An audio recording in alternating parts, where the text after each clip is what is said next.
Okay, everything is set up, everything is ready. You need to set the title, Shadow. You need to set the title. Perfect, title set. 1, 2, and 3, we're gonna live 3 minutes before. Gonna get off the mage and go with the cam, Shadow. Get me off the cam. Muscarian is in the house. Okay, we are going live. 10 live. Jeez, I'm so fucking tired. My chair is at 20 centimeters from the floor. My cat is aggroing me. I keep tripling in my headset cords, and I hope I fall. There is a typo, Shadow, in which is the best entry point. Needs an H. Let me get off the banner, and we are close to be live. Okay, we are on cam 1. Everything is fucking staged. Twitch chat is on, overlays on. Guys, I'm sorry I couldn't make the naked girls dancing for this time. Will be next time. Something to wish for the next stream. Yeah. I had them already, but I didn't really have time to implement it. So let's go. That should have been your first priority, I think. Yeah, that's true. That's true. Little Dino is everywhere. Okay, guys. 10, 9, 8, 7. What is after? 6, 5, 4, 3, 2, 1, 0. Yay! -1, Okay. -2, -2. Okay. And we are live. We are on the floor. This is Nice. the officially DinoSources team Dev Amazing. Night Show, guys. That's what we created for you. For you guys. Woohoo! Dax, you cannot switch the cam. Stop, because you cannot switch the cam. You don't have the superpowers. You don't have the superpowers. But I spawned you into the crowd. So guys, if you are gonna chat, you'll be spawned into the crowd in our magic studio, guys. So keep chatting because you're gonna get spawned into the crowd and stuff and things like that.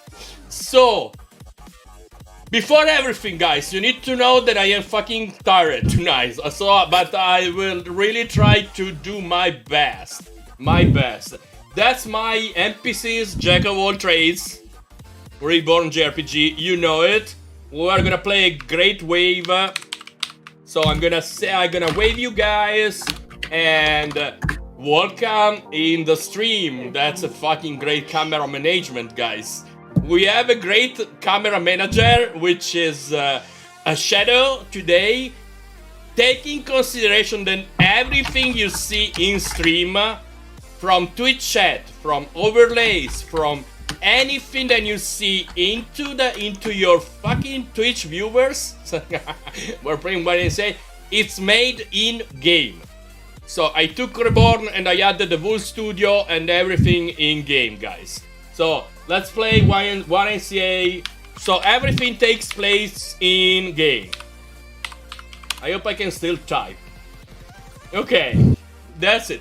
This is our studio for the full new series of DinoSources team. Together with me, there is a piece of Saxanth, which is still not there technically.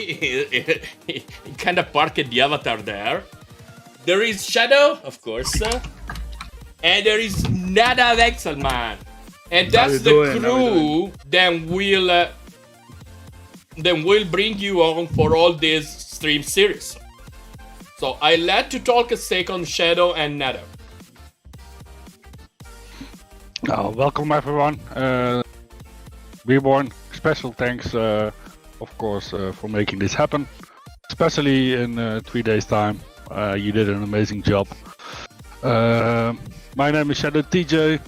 I'm 9 years working in the automotive industry, programming, and in the past I did some things on Xbox emulation and that kind of stuff, and doing a little game for myself, learning the engine and having fun and being around here. So I'm really enjoying this evening, and I hope you do too.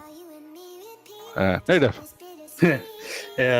First of all, it's really amazing. Hi, I'm Nadav, Excelman. Nice to meet you. It's really amazing. Think what you did, B-Born, and it's such a huge pleasure and honor to be here and to be part of this show, this amazing show. I'm a game developer, indie game developer, working with the engine for about 5 years. I actually come from film. That's my background. I was a cinematographer for 15 years, doing many shows. I work in Israel and all over the world, doing TV, movies, commercials. And 5 years ago, I took the plunge and started transitioning into game development and taught myself Unreal, some Blender, ZBrush, all the tools. And I'm working today on a game called Into the Maze. And Unreal is a huge love for me. And it's great to be here. Hope to share my information with you and thoughts and have a great conversation together. That's great. This is our crew. Then represent the DinoSources team.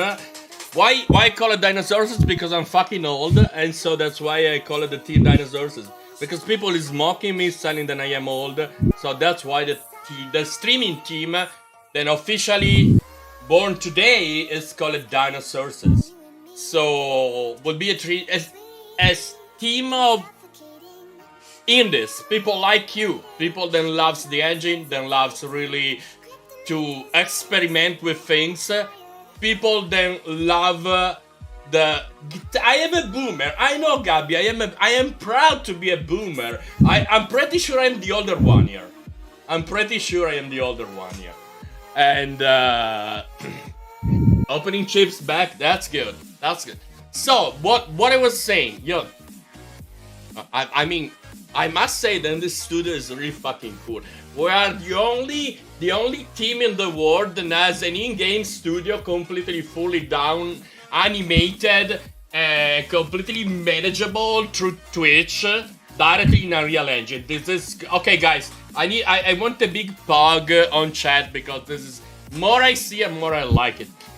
So talking of the, you see me, I like it.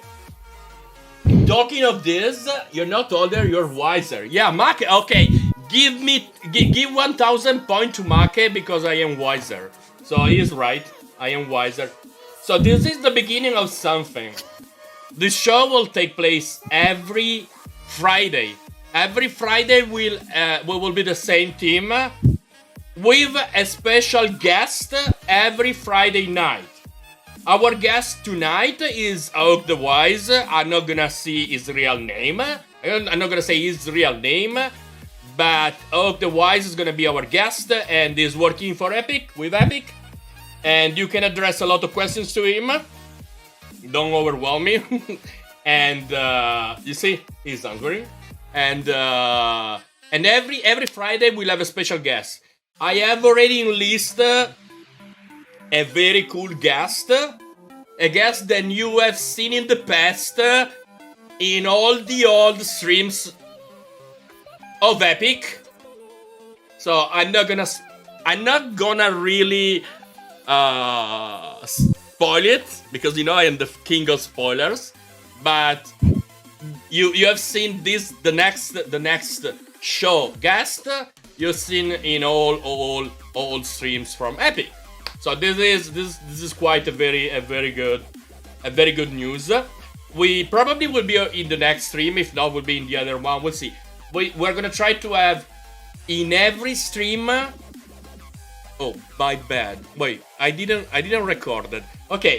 Sorry, guys. I was supposed to record this stream directly, but I'm gonna download from Twitch. Be patient, guys, because this first stream is. It really crashed me to make all this work. So I tried, maybe I could forget something.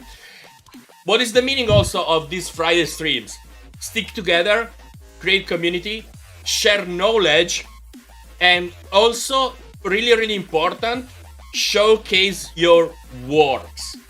This is really important, guys, because you know that I love to talk. All the development of Reborn has been completely done live, so you can see everything. But what I want to see now is your works. So, in the third hour of every... Hey, Pimis, welcome! At the third hour of every stream, we will start to showcasing a couple of works every Friday. So, like for example, tonight we have Mascarian, which is gonna is going to literally show us his contribution to a mad game engine. And also we're gonna have more development, which is gonna show his cave creation kit. So the meaning of this stream is sharing the love for any work, let's say sharing the love from all the indie world. Because if you are an indie, it means that you are crazy, because you are gonna spit blood, hopefully thinking to get somewhere, okay? And this is remarkable. This is really great, because you know being an indie is difficult. And so what we want to do with this format is connect everyone, talk of real things, not like deadlines, not like first thing first, these streams are not scripted at all. Everything is improvised. So we have a topic and we talk of the topic. But nothing is literally scripting. So it's all on the fly, and I want that it stays like there. Okay, this is really important. And the meaning of this show, of this Friday night, is sharing the love from code, sharing the love for Unreal Engine, because it's what we love and what we work every day with. Having guests that can talk of real experience in this field, and showcasing works from the community. At the end of this, we're gonna host the Q&A in Discord, so you can jump in Discord channel and make questions. Okay, this is the introduction to the thing. I'll let the floor a second to Shadow and to Nadav, and after we are gonna officially start. Shadow is laughing at me. Yeah, it's an amazing thing you did, and I'm really excited for the guests that's coming up, and everybody is there. And since the thing you introduced is, I was really happy and enjoying and wanted to do this. So I'm really happy. I see the crowd is also there. I can see a lot of people coming in. Thank you very much for being here, and hope you've got good questions. And yeah, let's enjoy the show. We don't have fake crowd, because I don't want fake crowd. Anyone that is in the crowd has really typed something in the chat, so it's actually, we don't have fake crowd. So if you are a lot, it's because you want to be a lot. If you are few, you're gonna make me cry, literally. Okay, Nadav. So yeah, I mean, I'm actually really touched by what you said, Reborn. I consider myself to be an indie, and I totally agree with you. I spit blood a lot. Like, even today was a really hard day for me. A lot of time I feel like alone, and it's hard to grasp the scope of what I'm doing. And like, I feel I need all the help I can get from friends and colleagues and the community. And you doing this is pretty amazing. It's pretty amazing thing. I believe many indie game developers share this sentiment. Yeah, this is actually one of the topics that we're gonna touch tonight, Nadav. Like we talked priorly in the other stream, I think you touched at a great point at this moment. That is, keep constantly committed to something great. Exactly. Yeah, and the support is amazing among everyone. Everyone is trying to help and learning, and I've seen talked with people with starting with computers and that kind of stuff, and starting with information technology, and see what they're doing is really amazing. That's yeah, really nice to see, and everybody likes to share and being there, and it's really great. Yeah, and I hope this this great move that you made, this great show that you created, is gonna help other indie developers who wanna maybe they dream of their own game, or they want to go like start working on games, or using this amazing engine, or maybe or anything else. You know, it's gonna give them like the strength to take the plunge, to make a move, and like to see that other people are doing this and they're not alone, which is very, very important. Yeah, agree. You know, one of the topics that we're gonna touch tonight is this. One of the topic is that now the technology give you a low barrier of access in terms of starting to approach the development of a game, but as it is easy to entering in something great like Unreal Engine, for example, but also other engines. The problem is that you start as a game, and after you need to keep it up. You need to keep constantly studying, and I'm telling from the point of view that I'm coding for 40 years, any kind of known language in this world.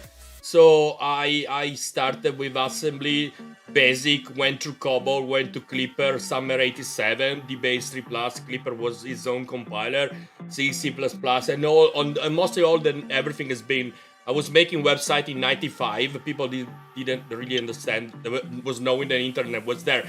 So I one of the point of the streams, Plotzy, welcome. One of the point of the streams is also talking of the, you know, the good path that people should really take for approaching game design, but actually to make something. But never forget that making a game is a pure work of passion and love, literally. This is what I say from, you know, it's 2 years then I'm streaming, and people have seen always, you know, then I spent a lot of time literally helping people, pointing people in the right place where to start. Because, like we were talking a lot of times in the channel, starting with random tutorials on the net, that doesn't help.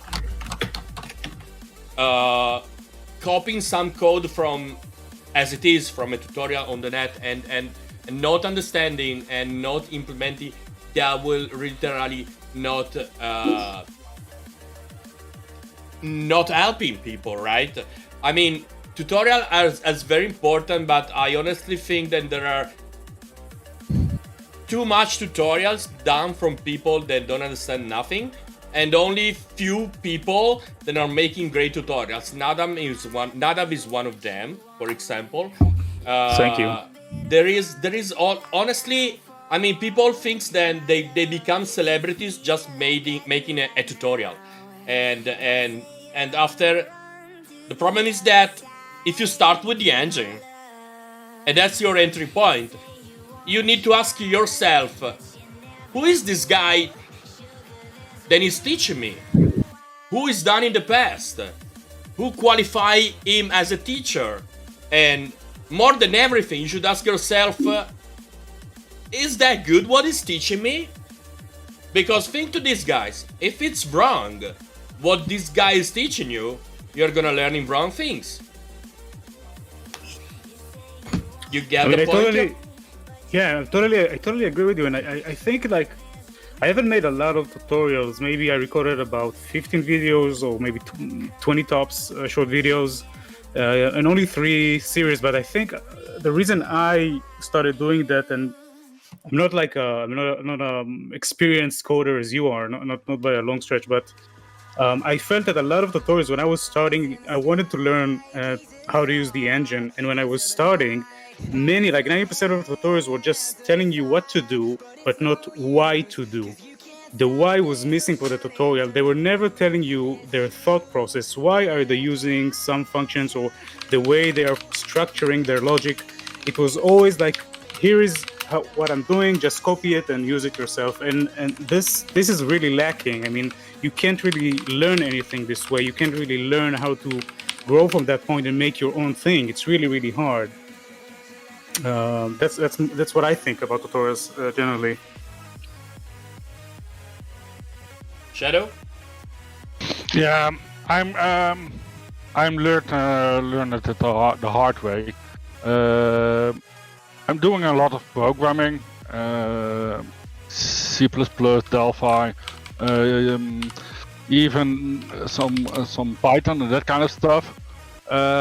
Everybody told me, yeah, don't look at YouTube, don't start this, yeah.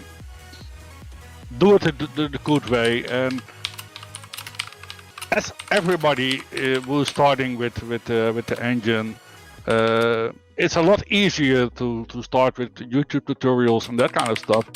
But even when I have simply the knowledge of programming and the basics of it, I learned very quickly that most YouTube series have the problem that they teaching you the wrong way of doing it. I didn't. Yeah, is that the correct way of saying it? Reborn told me, C Positive told me, don't do it and just start with basics.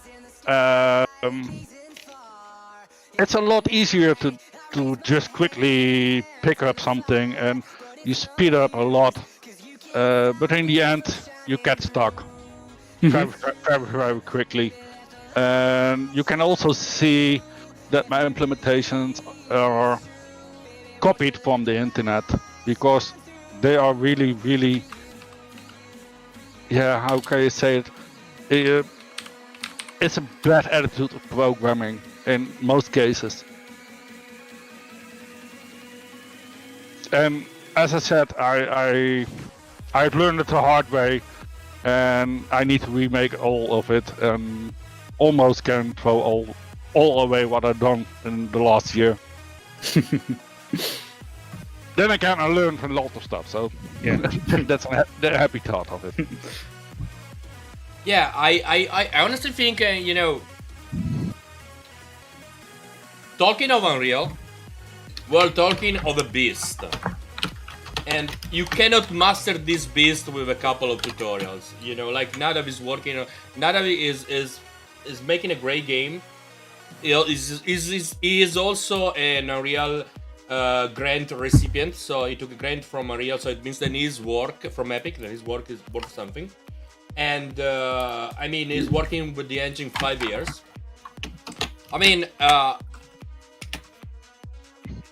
When you start game dev, it can happen that you start on the wings of enthusiasm, right? Because you see then on screen, it's literally easy. It's literally easy seeing people that is making huge things and awesome things and stuff, and it seems that you just wire a couple of nodes and the magic happens. It's not like this. It needs commitment and dedication. And I think the biggest pitfall for an indie, or for who aspire to be an indie developer, is keep constantly committed to your own work. And this honestly means waking up every day, literally, and sitting at your desk, open your project, and do your things every day. Every single day, day in, day out. There are no weekends, there are no holidays, there is nothing. There is only your dream that needs to become true. But sometimes you can get lost in in the loneliness. Because especially if you work alone, because I'm approaching the indie development as lone developer, right? Not in team, because in team the motivation is slightly different, because sometimes maybe you are down, but there is someone which works with you, then is up and can keep you up, and all this stuff, and that's honestly great, right? So it should be also good having a channel in which is not totally focused to the game that I am making, but also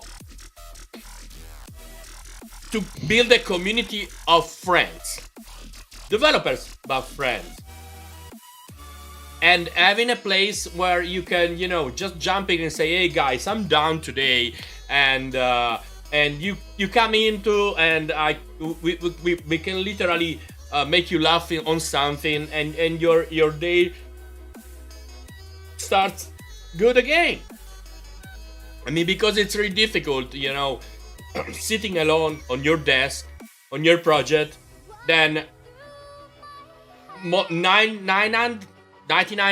out of 100 times, whatever, it gets out of scope. Because honestly, you start to say, okay, I do this thing, and after, day by day, you're making World of Warcraft. And this has happened not because you have the passion for experiment, for literally doing something great. I mean, approaching new things, and put your passion in it, right? And getting out of scope, it's what on the other way brings you or to excel or to crash. Yeah, but the most important thing what you said is, don't be afraid to ask anything about how widgets can be done, how the animations can be done, and ask it to the people you like to see. And that's the most important thing. If you see what they are doing and see that's okay and really, really great, be free to ask. They can say, "No, sorry, I got no time. Sorry, I cannot help you. I cannot." But ask. If you not ask it, you get not an answer. And if you just play around on the internet and try to do it yourself, that's okay. You can learn from it. But if you simply ask a starting point, that's working a lot better to evolve yourself a lot better. For example, last time someone asked me a very simple thing: can you help me to make a widget? I know everything from how the persistent is working, I know how the code is working, I know how the networking is doing. The only simple thing is I don't know how the widgets are working and how I can implement them. And simply asking that simple question, and I've been talking with him for 2 hours and playing around and telling what I discovered during my 1 year, because I'm only doing this 1 year. Reborn is doing this for 2 years now,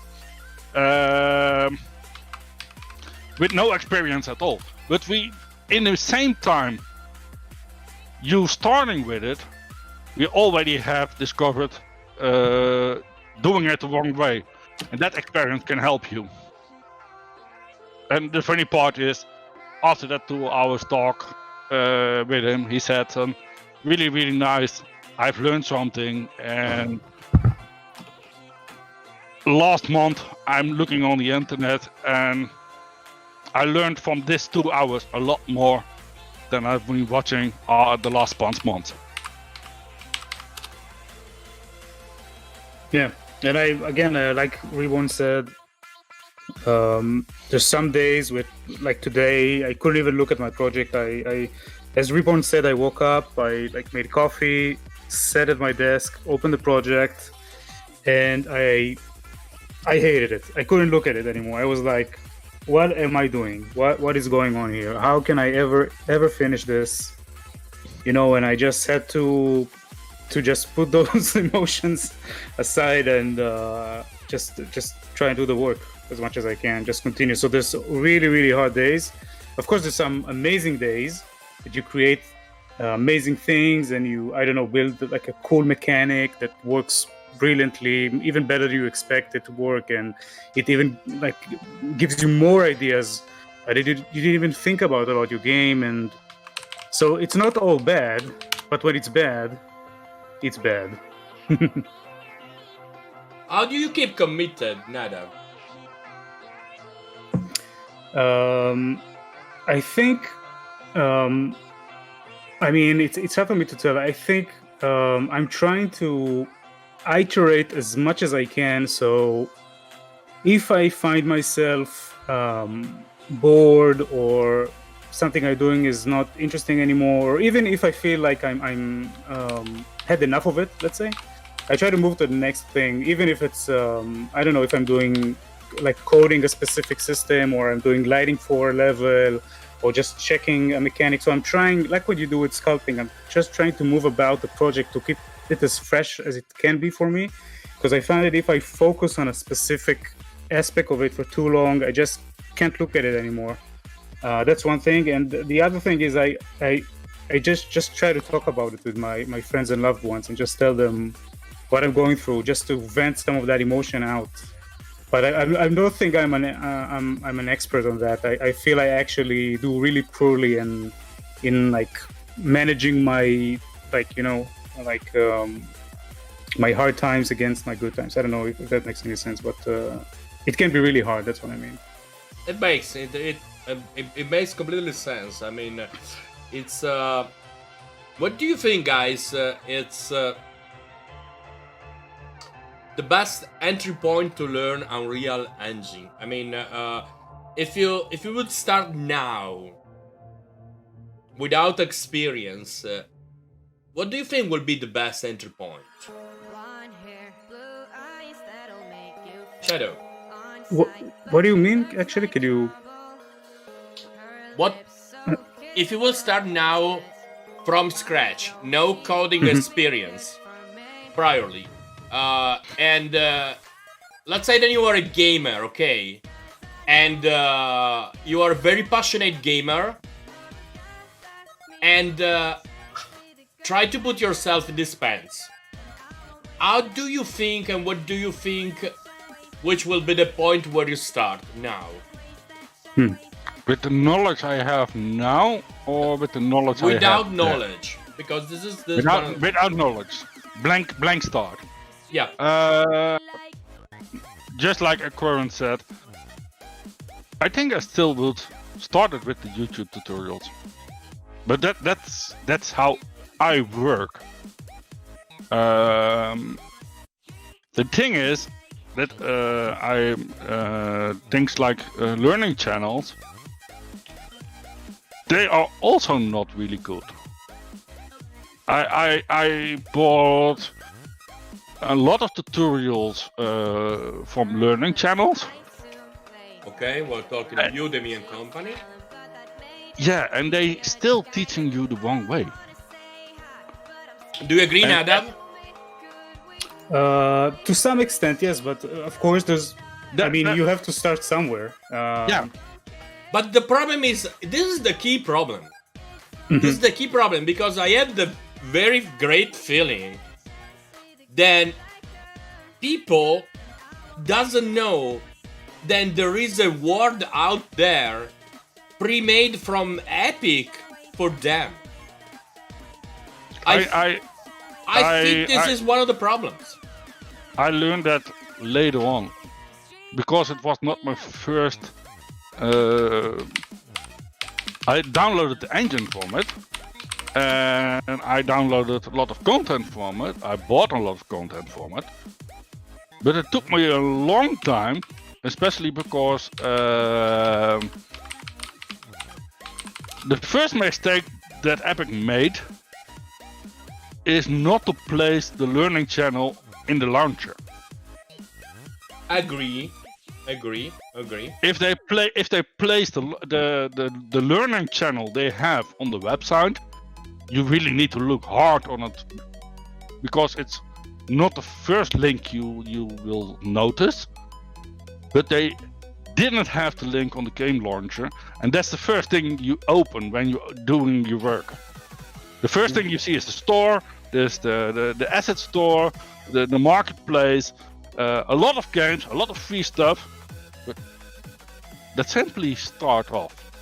If you open a new project, please put there a banner on it, learning channel.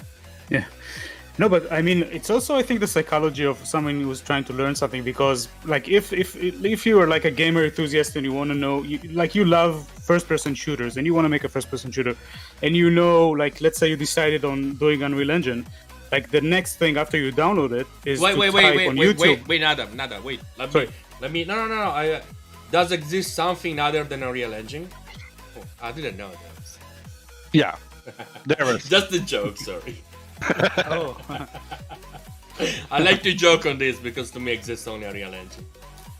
I really love what people doing with their stuff, and if it's Unity or CryEngine or LeadWorks engine, or we even have today a person who's making a complete engine that's almost historical. Yeah. So Nadav, we were talking of psychology of approaching this. No, so what I was thinking that like you would guess that if not even a young, like if a person just is a real enthusiast and he wants to make a specific game, he's probably have a dream to make a role-playing game or a first-person shooter or whatever. So the first thing after he downloads the engine, right, he would go and type YouTube like Unreal Engine first-person shooter, and then you get a bunch of tutorials. This is just a psychology of something. Like it's like, let's say you buy a new microphone.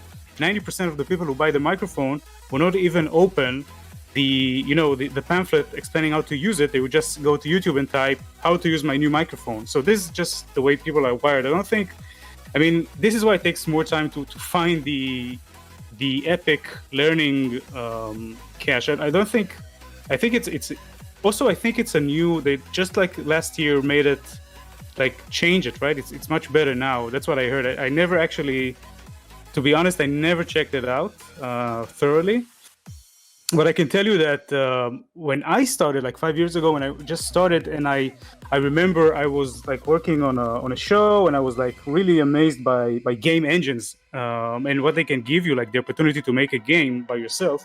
And I actually took 2 weeks of my life. I stopped doing any work, and I took 2 weeks.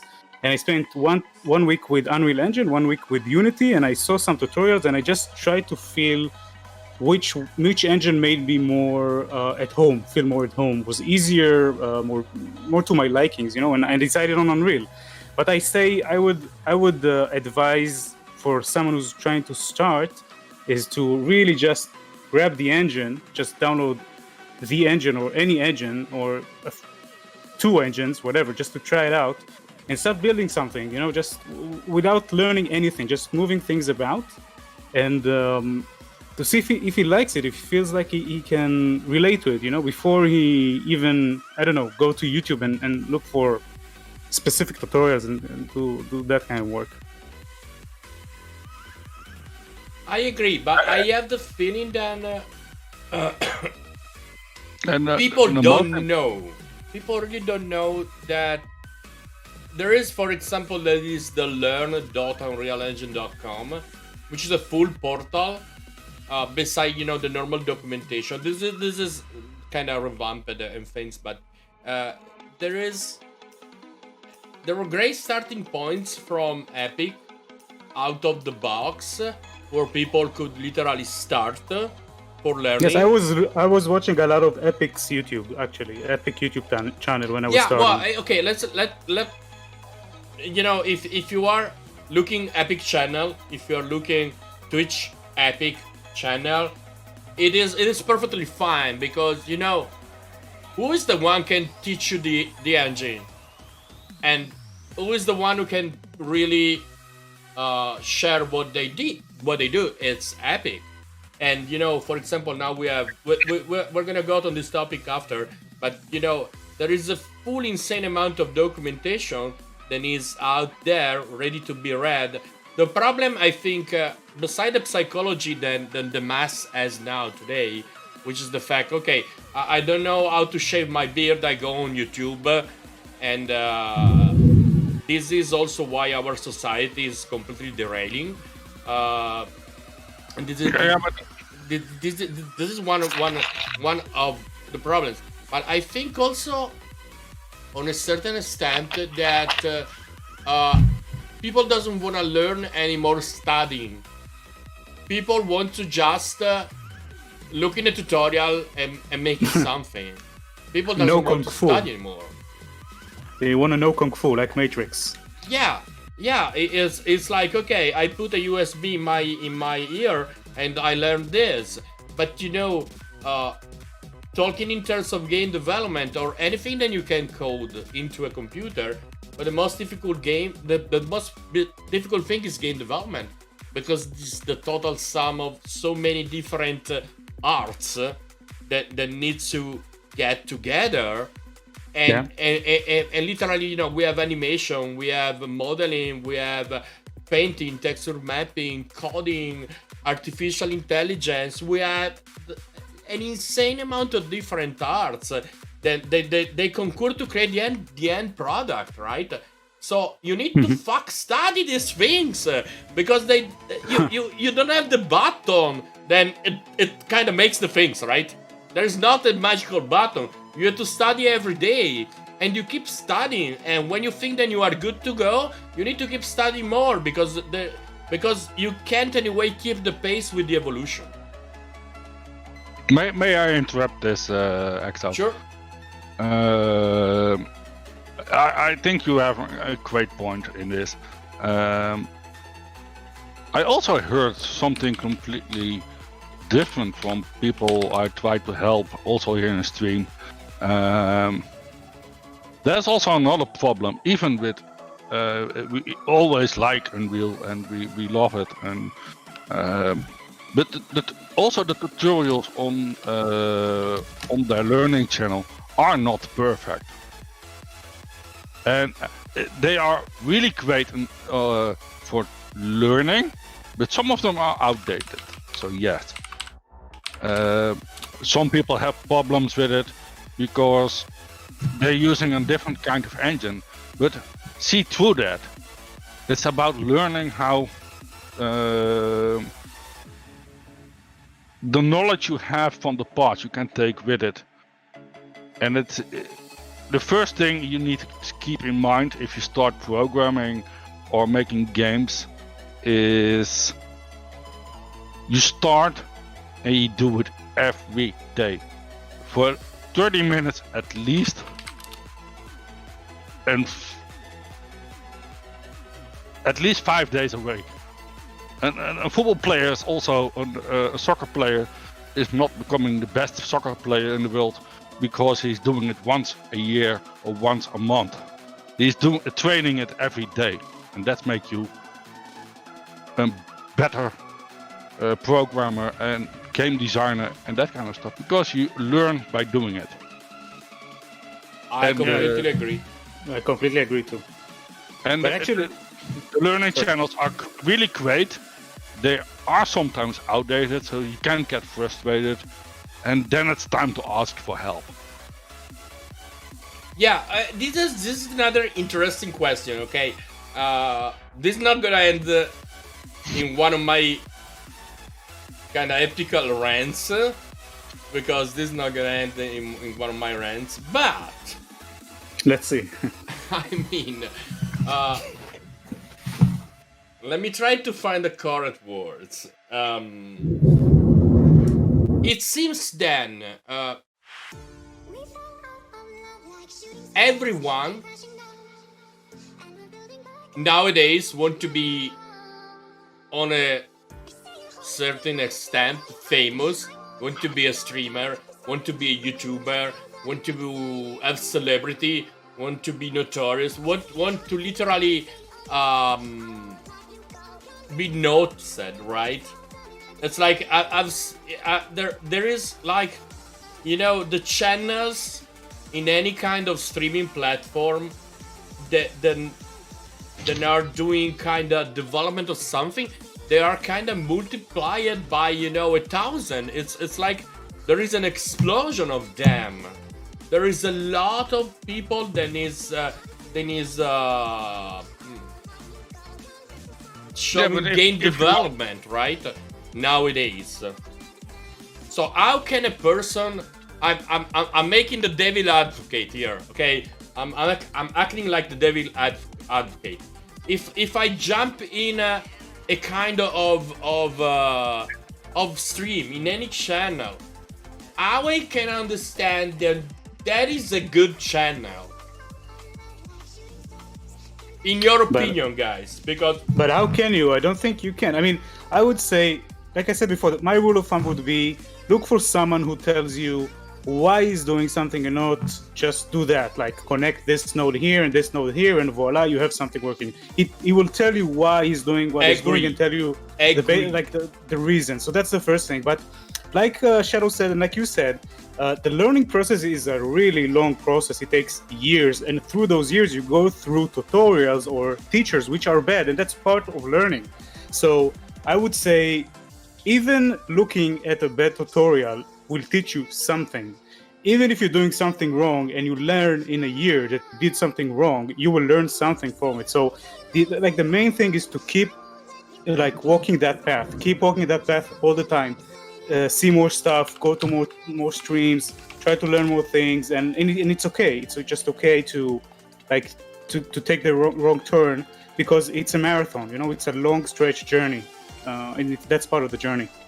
Yeah, people don't like marathons nowadays. That's the problem. Yeah. I think that's what you're talking about. That's the real problem. That people, that's a real problem. That people they can't commit. Like, they want to have something in 1 month that is great. And actually, if we talk about the game industry, we see this a lot in social and mobile games, right?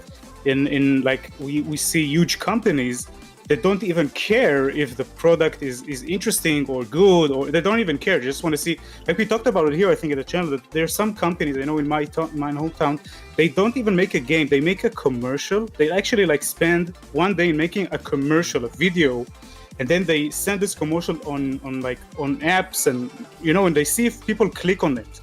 And only if they click on it, they make a game, right? And they try to make the game in 1 month. And if it can't be done in 1 month, they just do something else, So yeah, this is completely the other way around of thinking, because and that's why the most of games are, or they suck, or they are repetitive, or they are just sequels of things that they know they sell, because they have a huge following. That's my personal thought on this. Mm-hmm. The most really scary thing I had experience from one is someone was working in the industry when was talking of this topic.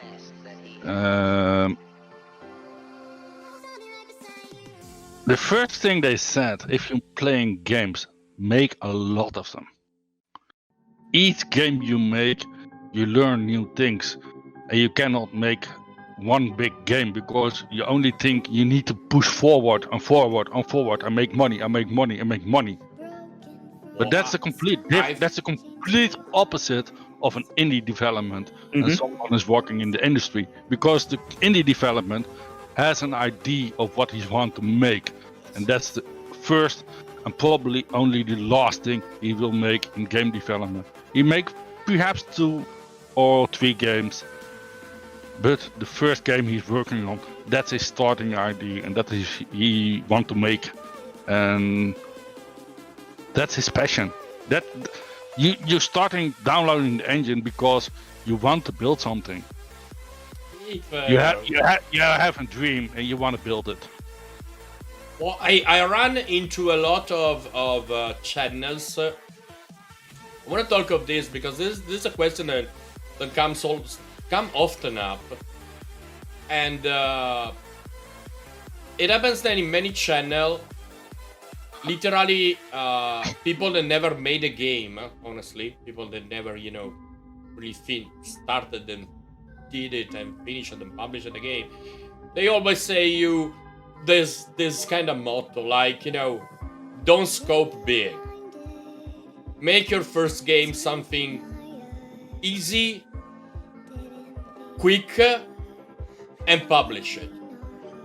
My personal thought of this is completely bullshit.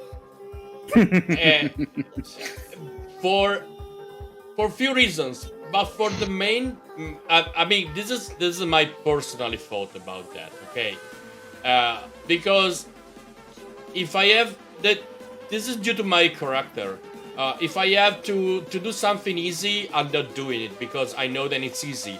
So I will not be motivated at all to make something easy because I know already that I can make that thing by art. I'm talking for myself, guys, okay? I'm completely talking only for myself there. This is not gonna be motivated. And sitting at my desk and saying, okay, I wanna make the new World of Warcraft, that is what gets me motivated. And what gets me keeping working hard every day to make it. And to make it possible. But this is my personal thought on this. As first approach, I would love to say also to everyone that starts, that is completely up to you. If you wanna learn step by steps and make a small thing, start, do it, finish and publish it, or if your joy is literally making the next The Last of Us and doing it, probably you will not do it, but during the process to approach this such huge project and game, you will learn and you will get so many competences during this process that the next game you will probably really ship it. Because I personally prefer to have challenges that are over my level to approach, so I can really challenge myself. So if I can challenge myself, I feel like I am accomplishing something. I am achieving something. I am really putting myself at trial, right? Honestly, this is my personal thought. So this I don't know if you agree, guys. I want to hear your answer after. I want to tell that it's completely up to you. If you want to jump in and make the next Diablo, probably you're gonna fail. Because, you know, if you're starting from scratch and you wanna kinda ship a good RPGs without any kind of competences in coding and stuff like that, will take 4 or 5 years. And I don't know if you can keep committed with 4 or 5 years of, you know, crashing yourself every day. But my personal advice that I can give you in the humble way, do this for passion. Do what you like. If you want to challenge yourself to make the next Wipeout, do it. You will learn a lot of things. And anyway, retain the fun. You must have fun. Because making games is so fucking long, stressful, difficult, then at the end, you need to have fun. Keep having fun. So if your fun is making something small, doing it and ship it and make another one and learning this way, if it's this fun for you, do it. If it's fun for you building, I don't know, the next Final Fantasy VII, do it. That's completely up to you. Don't listen to other people that tell you what you have to do. Because most of the people that tells you this, they never ship the game.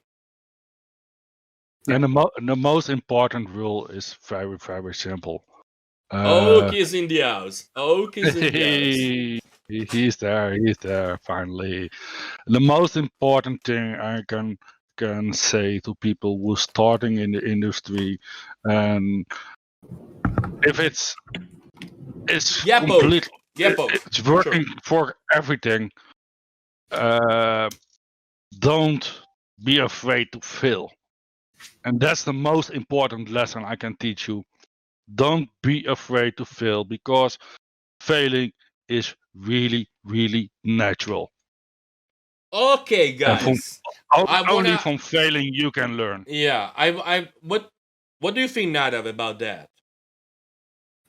I totally get you, and totally get you, and totally agree with you. I have to say that I heard a lot of people telling me or telling my colleagues and like, what are you saying? Keep your scope down, or make the first game small and publish it and stuff like that. And sometimes I think it does make sense, but like what's bothering about this is the fact that scope, like programming, like art, like lighting, like everything, you need to learn. Like it's not like you can just never do anything, not a game, not any kind of project, and just know what scope is, right? Scope is another piece of the puzzle that you need to learn from experience, how to define scope, how to iterate on scope, and how to it's another piece you need to learn. So it's sometimes I feel that people that tell you to keep your scope down or something like that are actually a little bit how do you say, are talking down at you. I mean, they're a little bit, they're taking this concept, which is it's a huge concept, and they're dwindling it down to something very simplistic, which is untrue. That's what I feel. Yeah, I agree. Okay, now we have Oak the Wise with us. Then is working with Epic, so he has his own personal place on stage. Someone send the command list. Then could be issued to Twitch. So, for example, if you type exclamation mark play :talk, your avatar is gonna talk or stuff like that. This is just for the fun of doing the things. We have a full set of commands, Oak, ready to be. So let me introduce Oak. Oh, let's introduce Oak by himself. Oak is working with Epic, and he is here on stage as special guest today for talking with us which is the best entry point to learn Unreal Engine, and also a couple of questions then I want to address to Oak personally. Then I think they will be interesting for the community. I let you the floor, Oak. First off, I like this little avatar I got going. You got the best Yeah. avatar. Yeah, I appreciate that. That's nice. It But, was yeah, a nerd research. Yeah, I've been working with UE4 for almost 6 years now, so I got a lot of at least experience with that. I was actually using it before I even started working with Epic. I used to be on the engine user support team, and so I handled a lot of the bug tracking bugs, finding them, helping out other industry like bigger game companies and stuff with either building features or finding issues, helping them work around stuff like that. Outside of that, since then I've then moved on to another position where I am a freelancer and Epic is currently my client.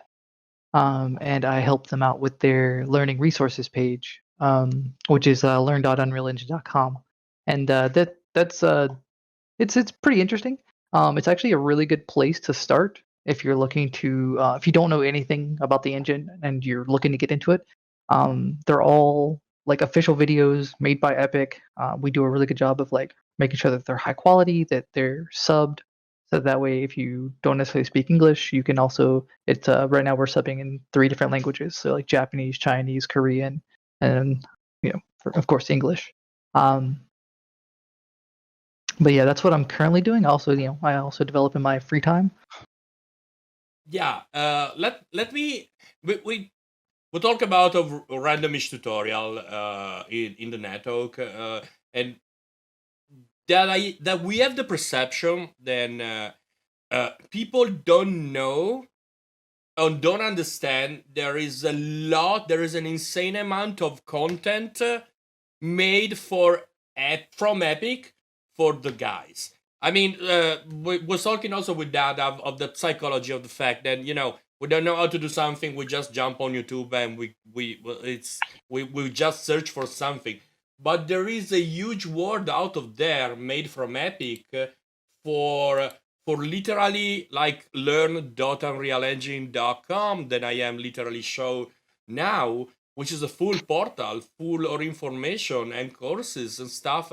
Then people can jump it. So in your opinion, what is the reason why people don't get that there is an inside amount of learning stuff than you guys are doing at Epic in terms of great qualities videos. Beside the Tube, beside the Twitch, but why I have the clear perception then people don't know that there is an insane amount of content free out of the box made from Epic ready to start.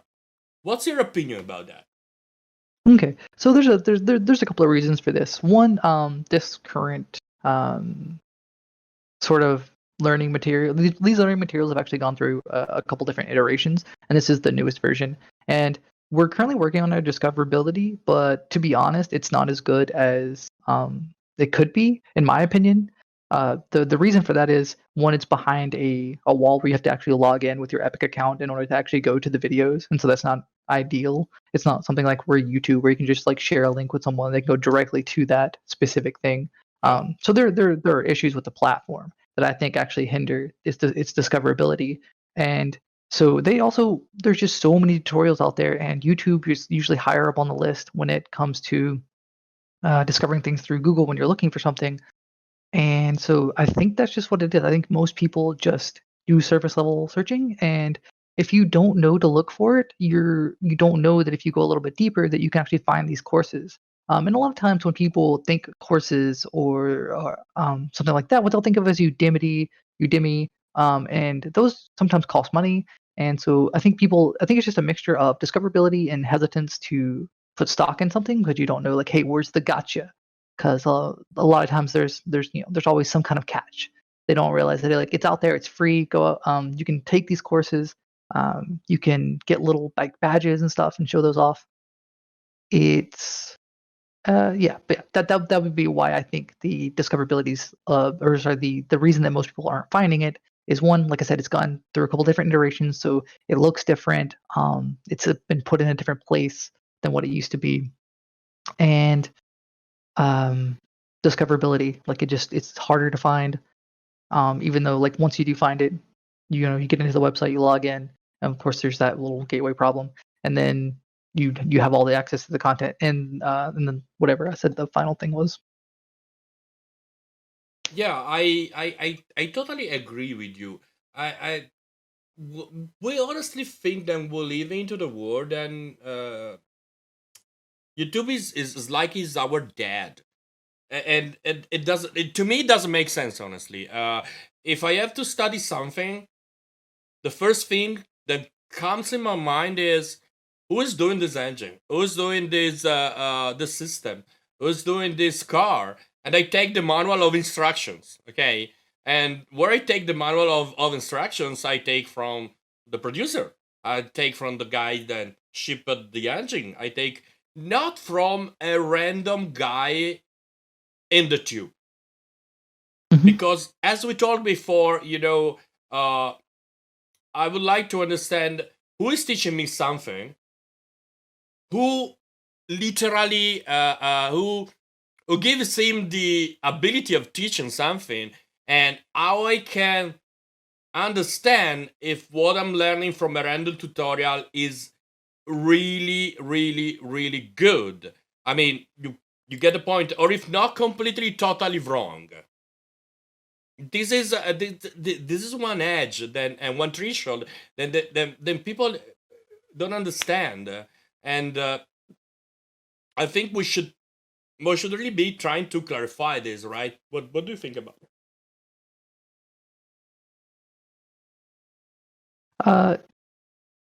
Actually, I really like YouTube. As far as sorry, I think I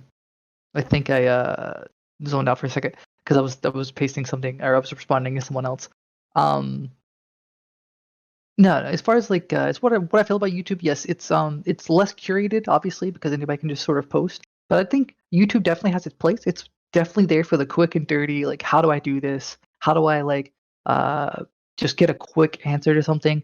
One thing that I've realized that one of the bigger differences between like learning the learning portal and YouTube is the fact that we give content for a lot of the courses. A lot of the courses, unless they're just basic like how-tos, a lot of times you get a course or an actual project that's finished and like made by someone who knows what they're doing, who has like industry credentials and stuff. Not that I'm saying that people on YouTube don't, because obviously one of the guys that actually works on a team does a lot of YouTube videos. He does the WTF series, which is fantastic. It literally goes through and breaks down like individual things all the time. Like, what does this node do? He'll be like, boom, here's a whole episode on it. He's like, what does this like panel do? Boom, here's another episode.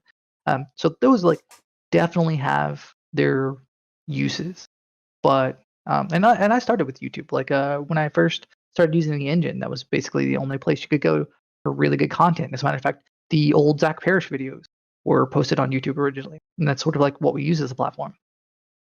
And I think that's maybe how everything sort of got started. Was they started posting official videos on YouTube, and I think other people also want to help.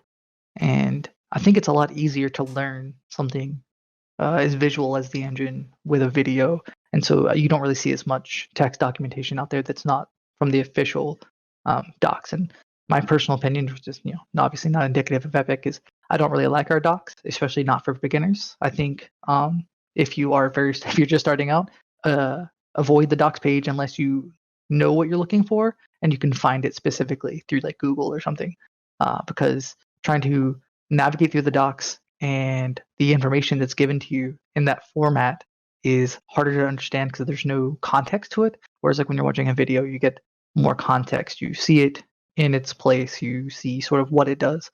But the docs, not as much. So yeah, I would definitely do documentation more as like I need to really drill down into exactly how the underlying mechanics of this, like get down near the metal.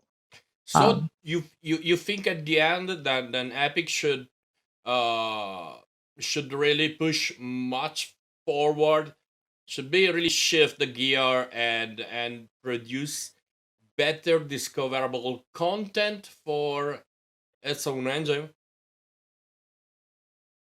Oh yeah. That's a constant goal. That's definitely something that they've talked about in a few meetings that I've been in. Right? They're always trying to figure out better ways to utilize the platform to make it more discoverable, and to make sure that people can find it. And so they're always looking for new ways. And so while it may not be perfect now, they're definitely always like sort of working toward making it better, making it, getting the name out there. As a matter of fact, you can actually in the launcher, you can click straight to the Unreal Engine or the learning portal. There's like a resource. You can just go straight to it from the launcher. It's just most people don't use it. So Yeah, it's more why they don't? It's there. Why they don't? This is the main question. It's human nature, and I think most people have a workflow that they generally use when discovering or learning new things, especially in the time of the internet. And I think most people, their first instinct is Google, boom, and then like they'll use their Google foo, they'll put in some words, like they'll like just do the word salad, which is hat, blueprint, rotation, boom, to see what I got, and then they'll just like narrow it down from there, and then they'll just click on the first 5 links, and if it's not in the first 5, they're not going to care about it. And most people don't. So during all of my years of EUS, what I have learned is that most people will not dig into the official source. So if it's in the engine itself, like if you could actually discover it, they're not going to do that. They're going to go to Google first, or they're going to go to YouTube, or if it's in the documentation, they're not going to look there first. I promise you.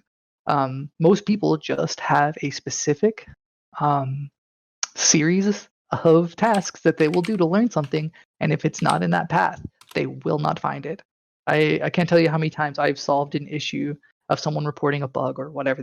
Something's broken, or something's not working right, and it literally was just, here is a link to literally the tooltip that if you would have hovered over it, it would have told you what was going on. Or like, here's literally a screenshot of the documentation. Here's a link to some official piece of information that we provided. I think you have to find a way that marries convenience along with common discoverability paths, right?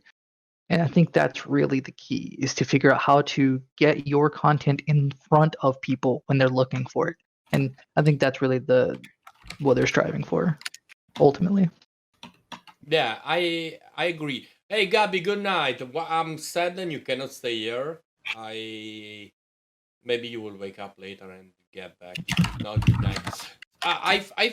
I wanna ask Shadow. Do you have any other question related to this topic? Because after I wanna kind of face a topic, a particular topic with Yeah, Oak.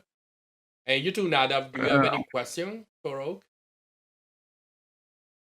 I've got two questions from the audience. One is, why is the Unreal Engine don't make updates for all the projects on the Learning Channel?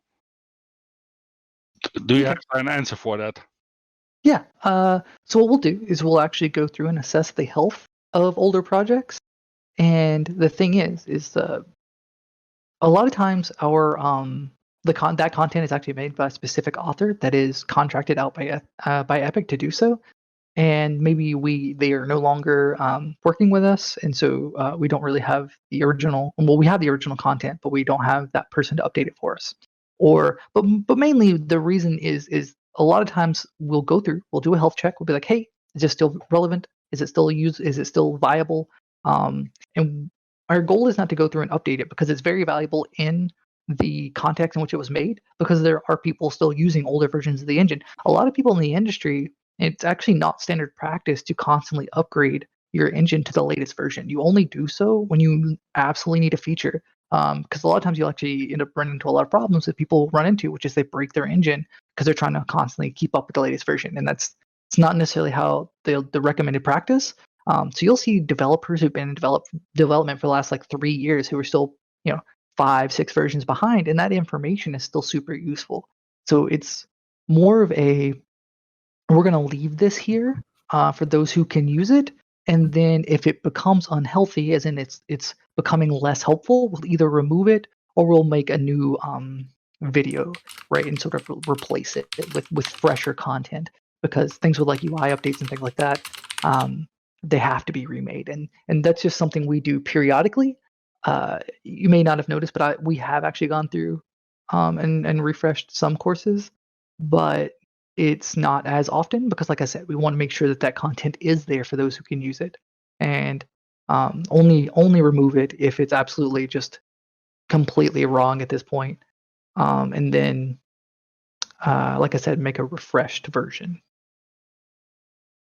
Does that answer your question? Yeah, thank you. Second Got a question, lot of Shadow? other questions, but that's coming up later. So, Nadav? No, I got nothing actually. Okay, let me. You guys, you know that I don't use any kind of plugin beside 2 plugins. I'm allowed to talk with Oak about plugins. I use only Mesh Tool and or Rig Tool. Then are 2 plugins that are for the editor. For the rest, I do everything by myself. The question is, I ran into some plugins, then I bought, for exploring and stuff like that, mainly in C++. And I would like to ask you 2 things. I ran into a lot of bugs into these plugins. I also contacted one of these, beside also the animation things, then you know because you were in stream when we had these problems with Frank RPGs, whatever. But now I'm talking of pure plugins. And I also notified one of the creators of one of these plugins. Then I'm currently fixed by myself because it was not working, of some bugs, and he didn't fix these bugs. And also I ran it into another plugin then was storing literally post-its and was storing the reference of these post-its and information of post-its into the map. And whenever I deinstalled this plugin, made completely the map destroyed and unreadable. So as my personal experience in terms of plugins, I run into a lot of plugins and they literally sucks, honestly. And guys, you hear me every day, so I speak as I think and I tell what I think always. So I really think then you don't think that in terms of plugin then interact directly with the engine, then can also literally destroy projects. You don't think then maybe should be there more control from Epic, or more testing or more qualified creators in terms of plugins that interact with the engine, because this is a theme which I am really I keep at heart, because I've seen a lot of mess done by plugins, and also on top of this, I think there should really not be possible distribute plugins without the source code, because at least if the source code someone can try to fix by themselves, right, and not waiting for lazy people that maybe is not fixing the bugs for 6 or 7 months. I really think that honestly, in real production, you should avoid plugins, because you should be able to do your code, and you should be able to fix your problems and create your mechanics. But I really think that honestly, Epic should level up the quality of the plugin creators. I don't say everything, but I say generally speaking, they should be there should be a higher entry barrier for who develops plugin in C++ for the engine. What do you think about that? Okay. Well, so I actually have a lot of thoughts on this. And some of them come from my time on that team. For a short bit, I was on the marketplace approval team, and the thing is, that's only like 6-7 people, and it's a shit ton of content to get through. And Yeah, for C++, sorry. and- Okay. I'm not really bashing Epic. No. I want to be clear about that. I know that the most of the sectors in Epic are, there are few people. I know perfectly this. My type of question goes to the creators. Okay, sorry for interrupting. yeah, I was getting there. And so the thing is okay. So the thing is, we do go through and we curate them. Things with C++, especially, as okay. So within Epic, there's a weird gap between what you need and what you can get. And when it comes to C++, anyone who knows how to program or is actually good enough to do what you need them to do, what you specified, which is being able to certify that C++ to make sure that it is not dangerous and things. Like, don't get me wrong, they do this and they go through and they do what they can.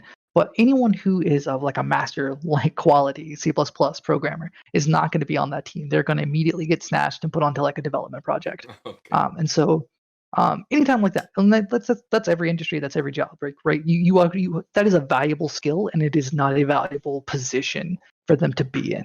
And or at least in my opinion, it is not given the value it deserves. And so the reason is that they are given, the people on that team have knowledge, and they are given a set of guidelines to get through, and they will get through those and they will test them. For C++ plugins, it can take, I've seen one take over a year to even get through. But it is harder to determine the quality of every plugin just in general, just because it could fail in so many different ways you don't know until it hits your user base. At which point, we rely on people to let us know, like, hey, if there is something wrong with this, let us know, so that we can also contact the seller and that you guys can contact the seller. Like, we want everybody, we want that information so that we can curate it from there, right? So if it's like a bad bug, cool, let us know. Like, they'll get you a refund and they'll be like, hey, seller, fix this shit, or you have to refund them. Stuff like that. They try to do what they can, but it is a little bit more reactionary, and that's probably where a lot of your frustrations come from. Is that a lot of it is community that helps us out. We have those people that go in, they run into a bug, they let us know, and then when they get to contact the seller, because we'll test it, we'll be like, oh yeah, you're right, we totally see this on our end. Let us contact the seller and see if they can fix it. And then when they submit a fix, then it'll actually get tested. Be like, did they actually fix it? And if the test case that we have for that passes, then we'll update we'll let it update. Now, there is one thing that you should know, and is that sometimes we will approve a product and then someone will make modification to it afterwards, at which point that may break things, and then we won't know about it until someone reports it. And That's bad. to your question about sorry, they can submit updates, right? They can't really just do it willy-nilly. They will actually have to submit an update to us, but we don't get change logs on like what they did. But to your question about curating people, now it is what it is when it comes to who submits things to the marketplace, and we do our best to recognize those who are quality creators. And what we'll do is we'll be like, hey, would you like, well, sometimes we'll put up their content, like about the putting up the content for free, and that's one way to like showcase, hey, this guy's products, these are good. Boom, this, at least this product one, like you can know, and like we have our rating system, but there's nothing we can do because they're not employees. They're just people who are submitting to the marketplace, and we can do our best to curate it, but we can't really curate them unless I think maybe there's been a few bans, but like you could probably list them on like two hands. How many people have actually been banned from submitting things to the marketplace? And those are pretty extreme cases. And my advice is definitely before picking up any plugin, especially look into that person, check all of the reviews, look at the ratings, and check to see what other products they have and see how those are doing. Because if they seem like they're good, like if he has an older product, go look at that, because that's going to tell you a lot about how good they are. Because depending on how responsive they are in the reviews, and like depending on what their grade was on their previous products, then you can learn a lot about what the quality is going to be for that product. But outside of that, yeah, I get it. Like I understand the frustrations. I have seen some real poop on the marketplace. Yeah, it's just yeah. Actually, yes. you, And I'm gonna let you ask something from Shadow and Nadav on this, but I think honestly that at least plugin creators in C++ that interact with the engine, they should be forced to release the source code. I mean, some plugins have it, some don't. But I think every plugin should be shipped with the source code, because because at least you are independent in terms of fixing problems created by other people, right? You don't think so? Mhm. I'm not sure, to be honest. I could see what I thought that when you download a plugin, you don't have access to the source. Is that what you're saying? To the actual plugin source? Actually, there are some I'm trying to think. plugins that come with source code, and there are other plugins that they don't have any kind of source code with them. Huh. All right. I thought. Yeah, and like I said, it's been a while since I was on the marketplace team. I thought that it had to have the source available. Yeah, no, news to me. Been a while since I've been on that team. Yeah, I agree that at least if I made up this studio, everything you see on screen, it's completely made in game. All the overlays and everything, the chat, everything, the camera management, everything is in game. In fact, if I literally type exocam and I retake the freedom of my character, I'm gonna bother you into the stream and stuff like that. So everything has been done like that, and I spent 2 days on trying to overcome the bugs that are in this Twitch integrator. Then of course I couldn't write an API for Twitch in 1 day, so I bought this plugin kind of 6-7 months ago, and I found that there were some bugs. I notified the creator of the bugs. They didn't fix the bugs because I updated the plugin, and so I had to spend 2 days on fixing these bugs without a source code. So trying to find a solution to overcome the problems that comes from this bug, and literally override that, and creating my own parser for commands, and implementing literally on a simple JSON string everything that comes out from the plugin, and make all the things. Then it was supposed to be in that plugin. And I don't care that this plugin costs $5 or $50. This creates me an insane amount of work for literally fixing the shit that was the plugin, right? Mhm. And this is actually what pissed me off. What do you think, guys, about that?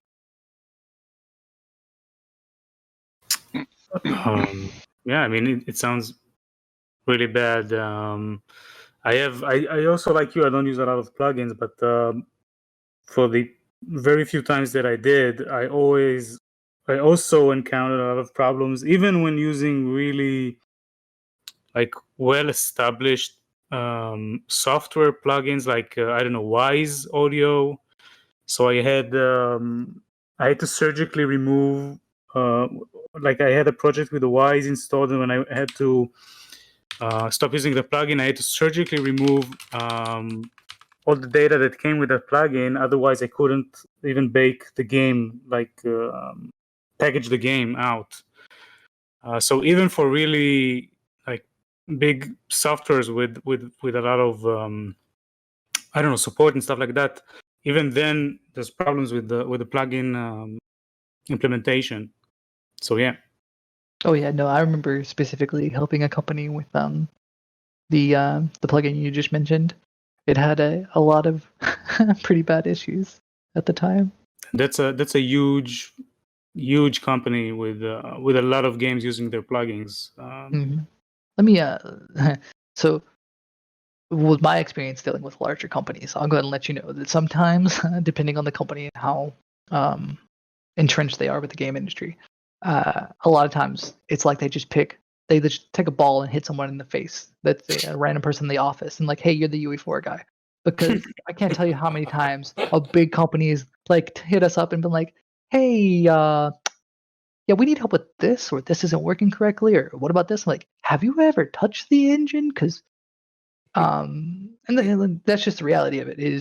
Are these industries like it's a little bit better now? Like it's been a few years since we've really expanded into other industries, and they've really started rolling with it. But and I think it'll get better. I think the longer that it's out there and other industries are picking it up and learning it, the less likely you're going to get somebody who doesn't know anything about it. They're like, hey, that guy kind of likes games. He can do this stuff for us. And it's really actually surprising how many times that happens or something like that happens.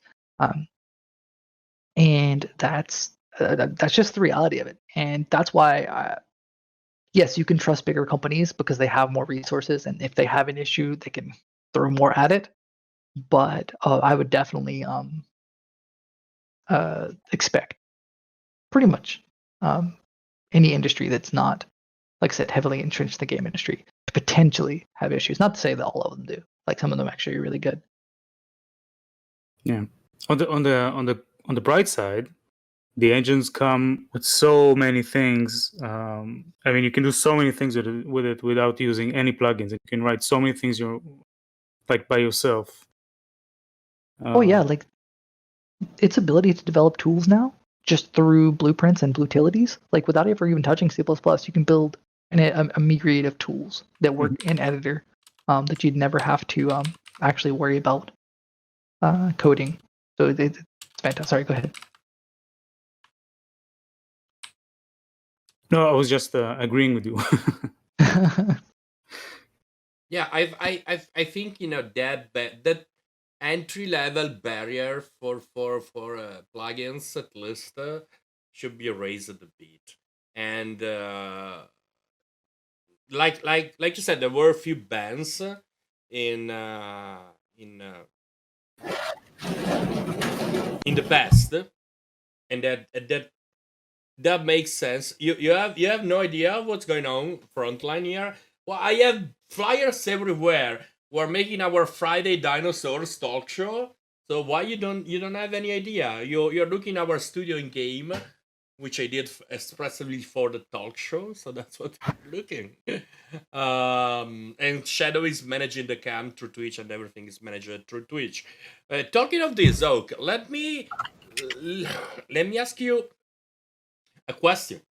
Uh, mm, Beside the fact of talking plugin, I mean, the the game changer is gonna be Unreal 5, and there is for everything that comes with it.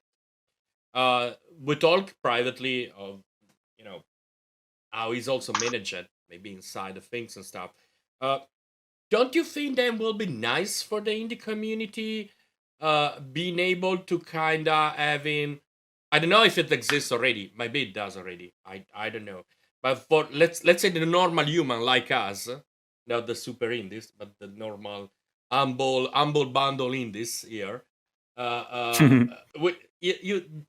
You don't think will be possible having a closed beta of not if it's possible, but maybe it will be good for the community to having a bit larger team of thinkers or people that love to mess around with the things and being able to mess around with Unreal Engine 5 before. I think Unreal Engine 5 is going to be fantastic for not only just indies, but pretty much everybody, because especially people who are and then not in the game industry, because like I said, so many times I've seen people just drop in these huge models and be like, I don't know anything about games, but in ArchiCAD and stuff, I just modeled the shit out of it and it was okay. And then when I put it in the engine, it was like, and it didn't work. Well, okay. I have literally seen someone take and develop a machine in Unreal that was bolt for bolt and super high poly, just a complete huge contraption, and they expected it to run in VR. And it was all of these moving parts with physics and stuff. And I'm like, no, that's not gonna work. Like, you have to. I eventually got it down to. It went from 3 frames a second in VR to I got it up to like 90. Eventually, after working with them for a couple weeks. But no, like for things like that, like huge performance gains. And because I think that's mostly what you're talking about, Ray, is mostly like the lighting and what is it? It's called it's not chaos, is it? No. Chaos is the destruction. The nanite. Yeah, nanite. That's it. Nanite. Nanite. Yeah, it's nanite. That's fucking awesome. I'm super excited. Yeah, and there's some other stuff that that's, you know, like I'm sure that there's going to be other stuff coming down the pipe that's going to be amazing. Some cool changes and stuff that I'm super excited for. But like, yeah, like nanite and lumen. Huge, I'm so excited huge about change. Lumen. So excited about that. Oh yeah, like no more worrying about making lights. Just Oh boop, my. it works. Yeah, Oh my. I mean, you know, this is gonna completely change forever the workflow that we're gonna have it. And right now, you know, even thinking of light maps and stuff like that, you know, fixing light maps, you know, it's gonna be really a game changer. The question is, can maybe a few selected people, team of humans, having access to the engine to kind of mess around with that before the official release? Is this existing a plan like that, or it's there is, I don't know, there is the will from Epic to have more tester, more things? Tell me. So if you're asking about getting access to UE5 before it officially releases, probably not. Right now it's like super tight lockdown. Basically, I try it. like top secret. Basically, for only like the most important people who absolutely need it. Is kind of like the thing. Like, for example, if you can't justify to them that you need this for your job, as far as like within the company itself, then you do not have access. Like I haven't even seen it. Well, sorry, That's so, I've seen it obviously. that's so As crazy. far as like, yeah, I've seen it. I've seen it like on the videos and stuff that they've released. But I have not. No, I have not even been able to see UE5 yet. I'm super excited though for when I do get it. I'm hoping that I may get some kind of early access to it, just via my job with the learning stuff. Yeah, Now you should. I know that some of our authors will be getting access because they'll be making content for it. That way we can have stuff ready to go. Obviously you can figure that out logically. We need materials released. Yeah. I don't think I've just leaked any proprietary information on having courses out. I think that's self-explanatory. But yeah. So yeah, to put it simply, no. No one, most likely, no one will have an early access to UE5 outside of, like I said, need on like an absolute need basis. Yeah, I'm really honestly super hyped, and I'm thinking in the will good of Epic. I hope that they will maybe select some humans to as you say, also to produce content and for the engine. Thank you for following, 8-bit. Welcome in the community. Who? And I wonder who 8-bit is. what you said? 8-bit knows who I am. Oh, okay. Okay. And I'll take 2 US5, please. Okay. So there is no plan for. Wait. What? My phone is still there. Wait. I should get off the stage. Let me do it now. Okay. I'm off the stage. So there is no plan to opening a beta, a super selected beta or stuff like that for UE5, right? No plan for the moment. Welcome, Ritika.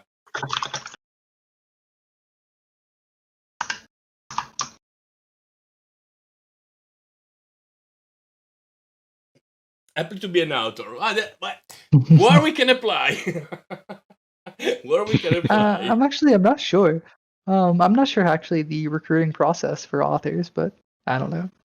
But Try to okay, we have you here, so I'm gonna tempest you of questions today, and that's my job for one day that I'm not coding. I'm gonna bother you with questions. So be ready. Submit an audition. In terms of Epic Store, what are the criteria? This is surely interesting all the audience than we have today. What are the criteria for a game to be, if there are, of course, if they exist, to be selected? I mean, a game, of course, produced with UE. So, I mean, a pure UE indie developer. If there are, what are the criteria to be selected to be able to sell your end product into the Epic Store? By the way, welcome everyone in the community. We are up with our first DinoSources Friday night live show. So if any question addressed to Shadow, so he's doing something because Shadow is the camera manager. So what are the criteria, Oak, if they exist, and if there's some kind of sort of selection and stuff like that? That's gonna be I don't know. Other than I should point you to the form where you could submit. But drop the link. Yeah, sure. Like there's a page where you can actually just submit to be a seller. Let me see if I can. I put it in. I guess that was a different chat. Yeah, just give me a second. Go ahead and talk for about 20 seconds while I try to find the link. Okay. Because I think it's ending a game is a titanical effort. So but I think, and I'm pretty sure you should think before which kind of marketplace you would like your game in. And personally, this is another thing that I want to talk with Oak. Everyone loves that I have a big. Everyone knows that I have a big love. Sorry, guys. I made this whole studio in 3 days with all the management stuff. So maybe I'm kind of mistype and misspell something today because I'm really super really crashing. But the question is, I think two completely different models of business. Epic does the model that I love, and because the Epic Store gives priority to the content that matters, creators that matters, and great projects. And it points people on the quality side of the things. So you cannot literally pay 100 damn bucks and be published. And that's what I love, because this is what is really important, guys. Because this makes a natural selection that is not driven by 100 bucks. And because if you want to publish your game into the Epic Store, it's not up to you. I mean, you need to make a very great project, very cool project, but they decide.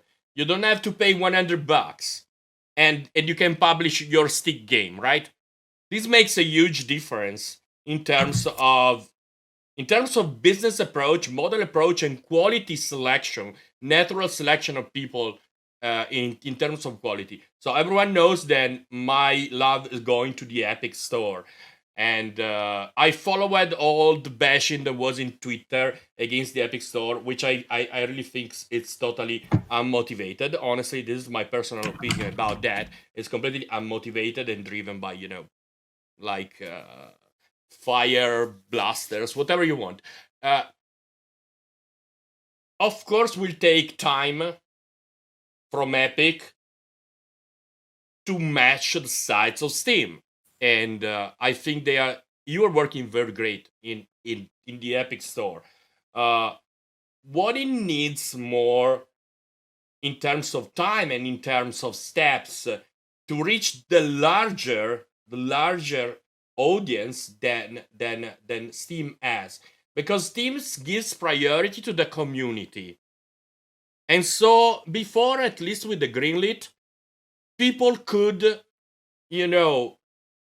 people will have their game green lighted from the community. There was also other guys around that was driven votes because they have larger communities, but there was kind of a bit better than now, because now honestly you kind of pay $100 and you are in Steam, and that doesn't make sense to me, because there is a completely flood of nonsense bullshit in Steam.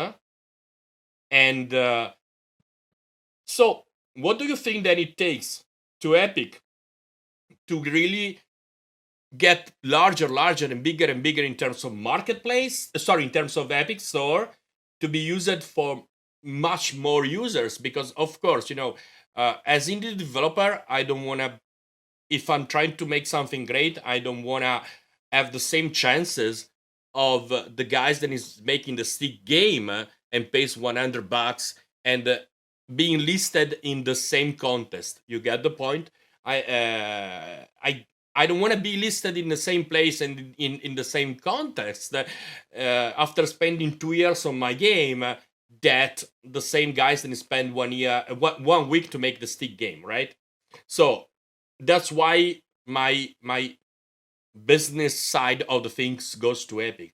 But what is take to the Epic Store to become really big and to drive this mass amount of people to buy the product, the indie products, not the AAA products? Because what really gets to us, what is really important to us, it's, speaking of indie, the indie world that is behind Unreal Engine.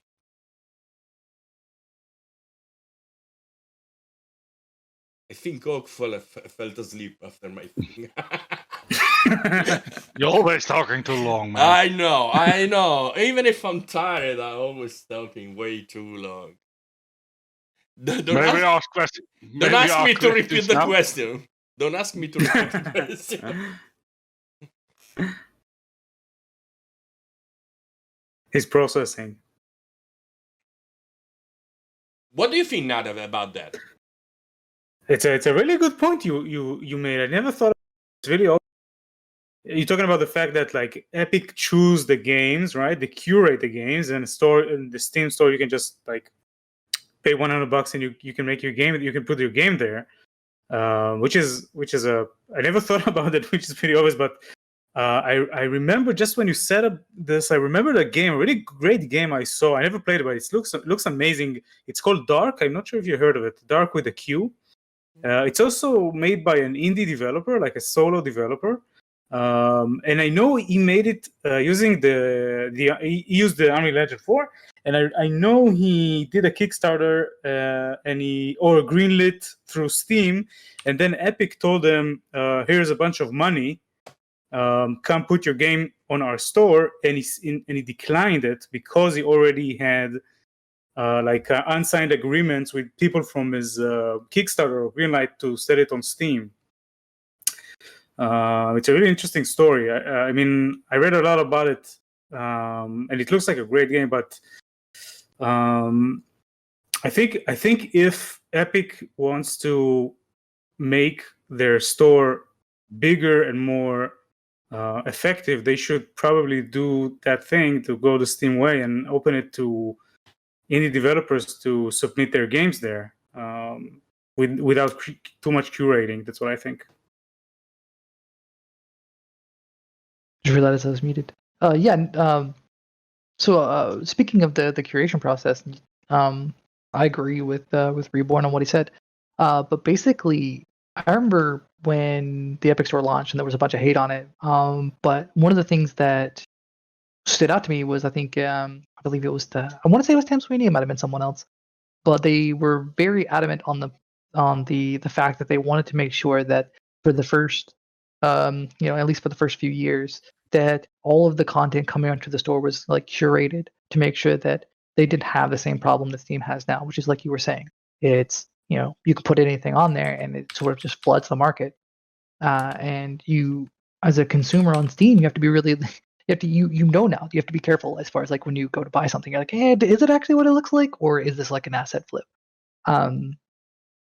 It just looks like you said, it's $100 to just throw it up on there. And if you make back, I think it's your first 1,000 in profits, you get that $100 back. So there's virtually very little risk to putting something up on the store for Steam. As far as opening up the Epic Store, like that would be fantastic. Like in my personal opinion, I think that'd be pretty cool if there was a way to open that up, but like maybe keep some of the gates in place. Because I like the fact that it is actually a smaller marketplace, and the store actually has come a long way. I get why some of the people were upset with the store a little bit, as far as like I can take the criticism for the store as far as like some of the features when it first rolled out didn't have them, but like we were competing against a giant that had been around as a monopoly for 10 years, with some of the best programmers, right, to like work on their stuff. And not that I'm saying that like we don't obviously have this kind of, we don't have awesome programmers and stuff. I'm just saying like the amount of time actually put into the Steam store versus like when Epic first rolled out, like you can't expect the level of features to be equivalent. But it's definitely made progress that they've implemented like the big features that everybody was like, no, we gotta have this. And they've definitely brought it a long way. And like you can't be mad at that profit share, right? The 12 versus the 1288 split, or just the 12% split that Epic takes versus the 30 that you get from the Epic Store. But this is let me stop here a second. This is a very key point. Also, I know that Epic raised the fee over $1 million, right? Am I right or not? Okay, so yes, but there's a slight misconception on how that's calculated. Okay, so a lot of people think that as soon as they hit $1 million, they actually have to back pay that 50,000 or whatever it is. That would be the percentage you'd actually have to pay, right? Yep. Or whatever the percentage actually is. Don't quote me on that. But that's actually incorrect. It's on top the first one. The first 1 million is not counted toward your royalties. It's every dollar after 1 million then takes the 5%. That's so insane. you wouldn't technically pay any royalties if you just hit $1 million. Okay, let me stop you because this is fucking amazing. This is the point. So this is a fucking insane point. I mean, Epic is giving us the best engine in the market because no way Unreal Engine is simply the best engine. Now, with Unreal Engine 5, there will be light years from Unreal Engine and any other engine. So with the 5, that's it. There's nothing that can barely get close to what is Unreal Engine. And the love that I have from this engine.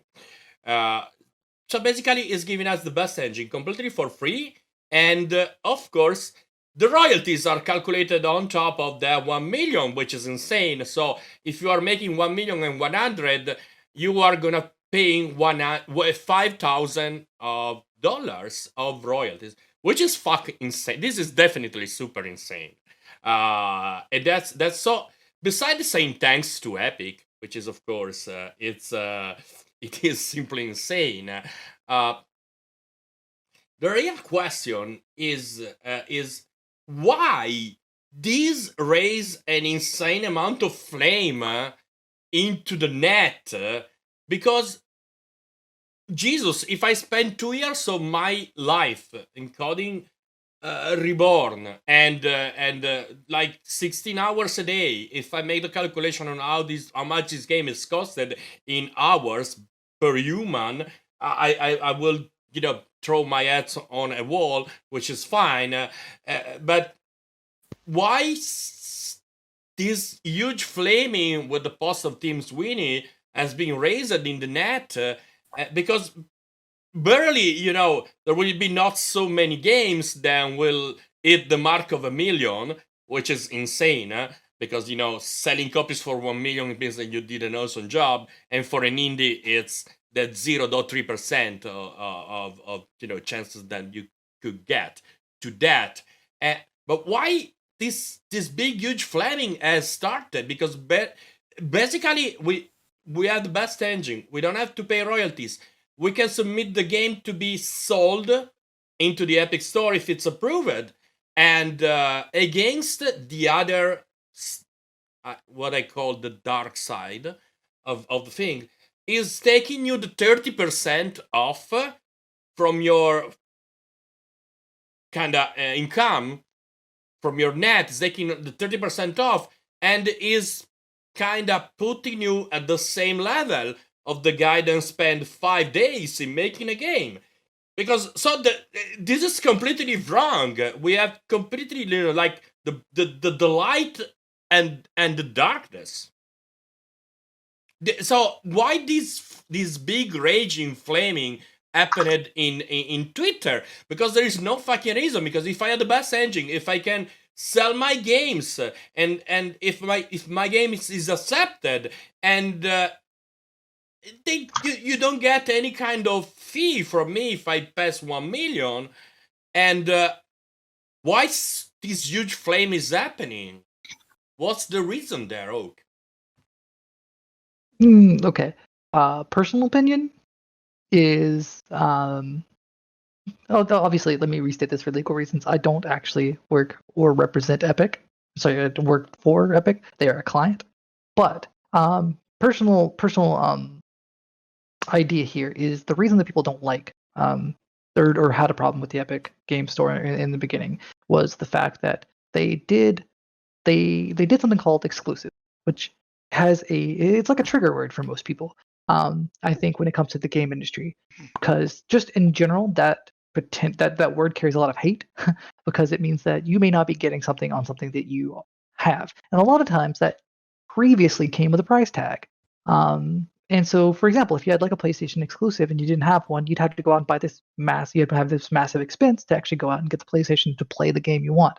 And I think that just that sort of ire for the word exclusive sort of came over with it, when really all that meant was you had to download a free piece of software, which is the launcher, and then launch it from there. Like, you don't even have to have the launcher open to play the game. Like you do with Steam. You could just download it and then close the launcher and not look at it until you need something else from it. And I don't think that I don't think people really looked into it enough to see how much good it was going to do for their own hobby. And if you love games enough to be angry about which store you're buying stuff from, you have to love games enough to look at the developers they're now going to get a better cut. Yeah, and, they're going to be able to fund it and actually make the games you want and this pay the is people. the point. Who cares of the store? I mean, you talk of exclusivity, okay? But because I know that Epic bought some games in exclusive and could be bought only on the Epic Store. But this happens in the business every day. So I mean, I really don't care of the store where I buy the game, because the product is there. I'm gonna looking for the store that gives me more advantages, more discount, or this is a world which is driven by money. So if Epic comes to if Epic goes to an indie developer and says, "Hey guys, I don't know how it literally works. I'm making an assumption here. Hey, okay, we want to have your game in exclusive. I'm gonna give you 1 million." I mean, I don't know how it works. If it works like that, this is just a stupid example. But who's gonna say no? Who's going to say no? Maybe- Nobody. Maybe Go ahead. ask also some questions, Exo. Exo. Okay, Because we only have 10 minutes left, so. Go for the questions. Nadav, you got some questions? I got especially 2, so. Go for it. Bathroom a second, guys. I'm not sure if he's still awake, so. Nadav? Yeah, I'm here. Yeah, you were talking to me. Sorry. Yeah. I thought so. You was already. No, I'm awake. I'm here. I'm listening really carefully. Do you have questions for Oak? I got 2, so. No, you start. Okay. Oak, I really appreciate the work you're doing. You helping a lot of people also on Twitch. I've seen you working on several projects. I really want to thank you for that. I already did once, personally, directly to you, but I want to do it open. Do you like helping those people a lot, or is it just a thing you do extra? A little bit of both. Basically, while I'm working, I will pull up Twitch on the side, and like I said, I'll just be listening for someone to be like, or ooh, or this broke, and I'll look over and try to like just throw them a quick answer. Mostly just because it's almost out of habit of my old job, right? I answered so many of those questions already. But to answer your question, yeah, I enjoy it. I like it also helps me keep my skills sharp, so that way I'm constantly still in the engine solving problems that I'm not running into personally. So anytime I get a chance to solve someone else's problem, means that that's something that I know how to solve from then on. If I had to look up the answer, or if I already knew the answer, I'm very much a proponent, and I believe in the way that Epic sort of likes to portray themselves as like the friendly developer, and I like to do that personally, right? I like to drink the Kool-Aid, so to speak, when it comes to their sort of mantra. So yeah, as a developer, I think helping other people is the way to go. Like, if you have a few minutes here and there, and that's like I do, just shoot a quick answer into someone's chat or whatnot. I think you should. And I was trying for a little while to take all the developers I could find on Twitch and sort of like try to get them to talk to each other and to be more communicative, so that way you can solve a lot of your problems. Because like you said, like when we started, is that sometimes the resources are hard to find, or like sometimes you can't find the answer. And so if you have the answers, I feel like you should give them. Yeah, it's really appreciated, and I've seen a lot of streamers where you jump in and help them out. I'm one of them. Yeah, and that's amazing because even the small streamers I see online, and I think almost everyone who is streaming on Twitch knows who you are, and that's really appreciated, I think. And I think everyone who's doing Unreal Engine and doing a stream knows your name. I didn't realize that. Yeah, even the smallest people, I like to jump in really small streams, especially 5 or less people. And if I said we're gonna talk with Oak, and everybody, I've seen him and he's doing a great job, and I really wanna thank you for that. And as I said, you're really doing a great job. I really appreciate that. It all started just because, like I said, I want to keep my skills sharp, and I was it helps me stay like so. You guys actually give something back to me. It's like when I go to watch your streams, or like I have you up on the side or whatever, it helps motivate me for when I get off work to work on my own projects. Because sometimes if you're in the engine all day, working, or you have it pulled up or whatever, you don't always want to go that extra mile and work a couple more extra hours in the engine. But your passion sort of helps fuel me and it's nice. So that's one. So I'd like to actually thank you guys. So the people actually I do help is that you're actually helping me stay motivated to work on my own project when I do get time, and That's when I do awesome. have some free time. That's awesome. By the way, could you share a little bit about your personal projects? I'm actually really interested to hear. It's not super interesting right now. It's just it's It is it interesting. almost Yeah, it is. I've seen it. yeah, I was gonna say it's not anything amazing. Just because like I said, it's something I work on when I get a few spare like hours here and there. I don't expect to finish it anytime soon. And most of the stuff is under the hood mechanics, like the whole dice system that runs the game is really interesting. And it's sort of built around that. It's a sort of soft capped infinite dice sort of roguelike where if you you customize your dice. So you choose the size of your dice, and then you can actually fill out each face of that die with a specific modifier, like defense, attack, extra roll, stuff like that. And each one of those is then calculated to determine a stat. So your first 6 dice, actually, depending on like the size of the die and how many faces you have filled out, depends on your actual stats. And so each like slot correlates with a stat point, so like strength, dex, con, etc.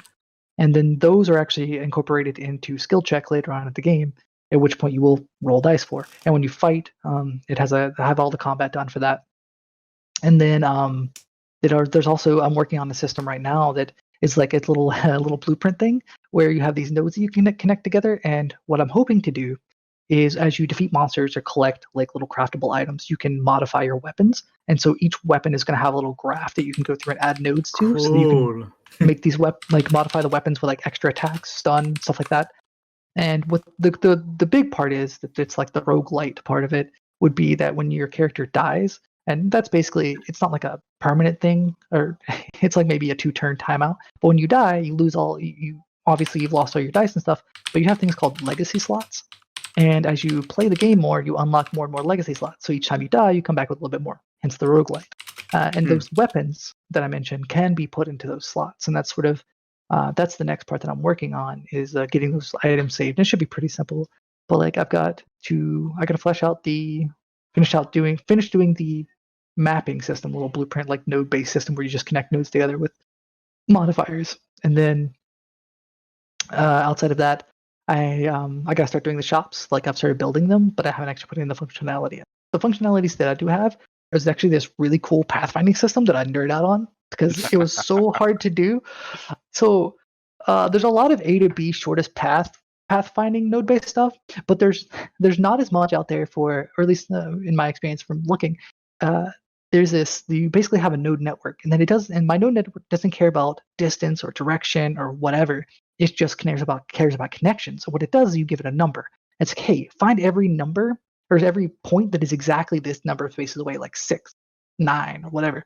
And it will figure out loops. It will figure out, like, it'll walk around in a loop. It'll walk around, like it'll go up, down, it'll take turns. But what it'll do is it will actually find an available path to that node from where you're at that is the exact number of spaces. But it's not allowed to go back and forth. So like you can only go quote unquote forward. In other words, you cannot go back and forth between a space over and over to use up your spaces. You actually have to do a minimum of 3. So like if it's a triangle, you can go from point to point and loop there, and it'll actually figure out the connections. It does like this ripple effect where it goes and figures out all the dots that are nearby, and then it ripples backwards using some of the information that it gathered from the first ripple to connect and form a path. And so that's the thing I'm proud of because it actually works on huge because it's not hard to figure out a way to brute force it. But that doesn't work at scale because it's an NP problem, right? And so you have to figure out ways to work around that and make it efficient. And I found a bunch of ways to really make it work on larger maps. And so like that's the one part I'm proud of. But like it's super like not sexy to show off. It's just like boom, look, I can find a spot, and you're like, I'm a human. That's super easy. I don't understand. I think in the Art of All Us, there's a particular moment in time when we really we discovered the America, like Colombo, right? I mean, there is a particular mechanic or particular project or particular moment which we're really tied to it, like, oh, this I did this thing. It's so cool. It works. It's great. It's I have personally some of particular parts of the game that I really attach it to, because they really shows me something. They really tell me something, and I like it. And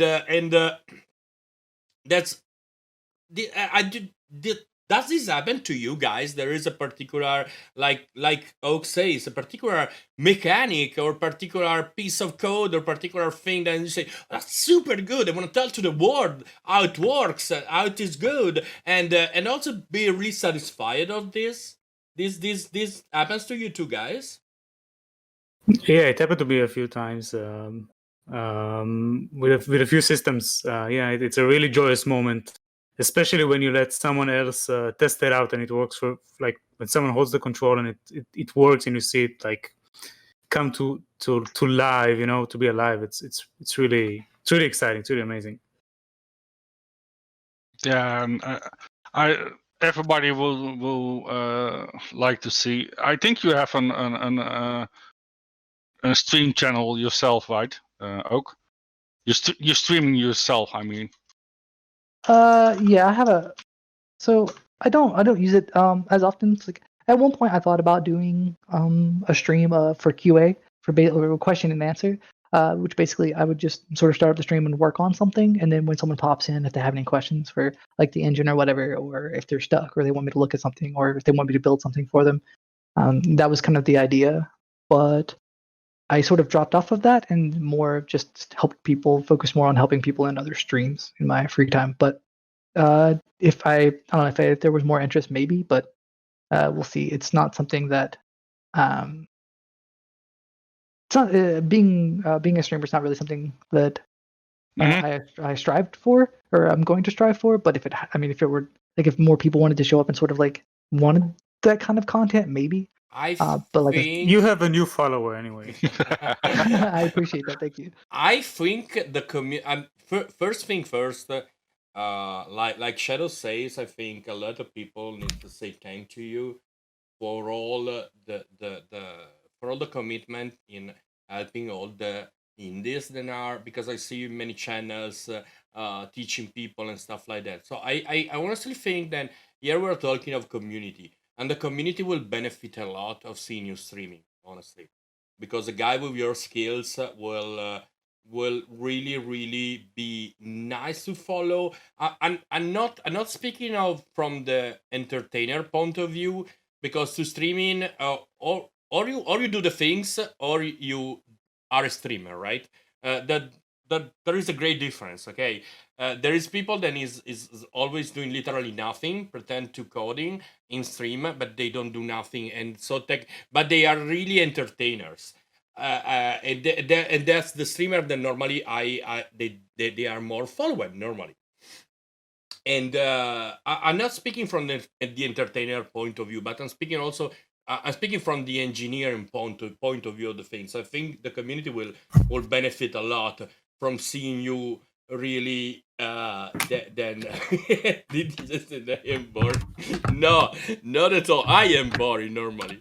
I think then we will benefit a lot from having very skilled people on streaming and showcasing their workflow, showcasing what they're doing. Also, like Nada was saying before, then it's really important is the fact that not just showing people connecting nodes or creating a class in C++, but explaining the process that are the mental process that are bringing you there. So like I do always, meanwhile I'm coding, I'm talking, and I'm saying I'm gonna do this before doing that thing, because this is my mental flow, my mental process. So I think the community will benefit a lot also on understanding the mental process that are behind someone that knows how to do the things, which is really important, right? It's and I think the community will benefit a lot from having you streaming out. And you are entertainer in ways. Thanks for putting that one in there. Indie game lover, been lurking about for a while, living away now. Welcome in the channel. Welcome in the stream, indie game lover. Okay, I have the last question for Oak. Oak, you're gonna stay with us, or you need to leave us because we're staying stream for 1 hour more. So. Oh no, I'm finished for the day. I got off work. Awesome, When I popped into the awesome. stream. So, Oak is staying with us.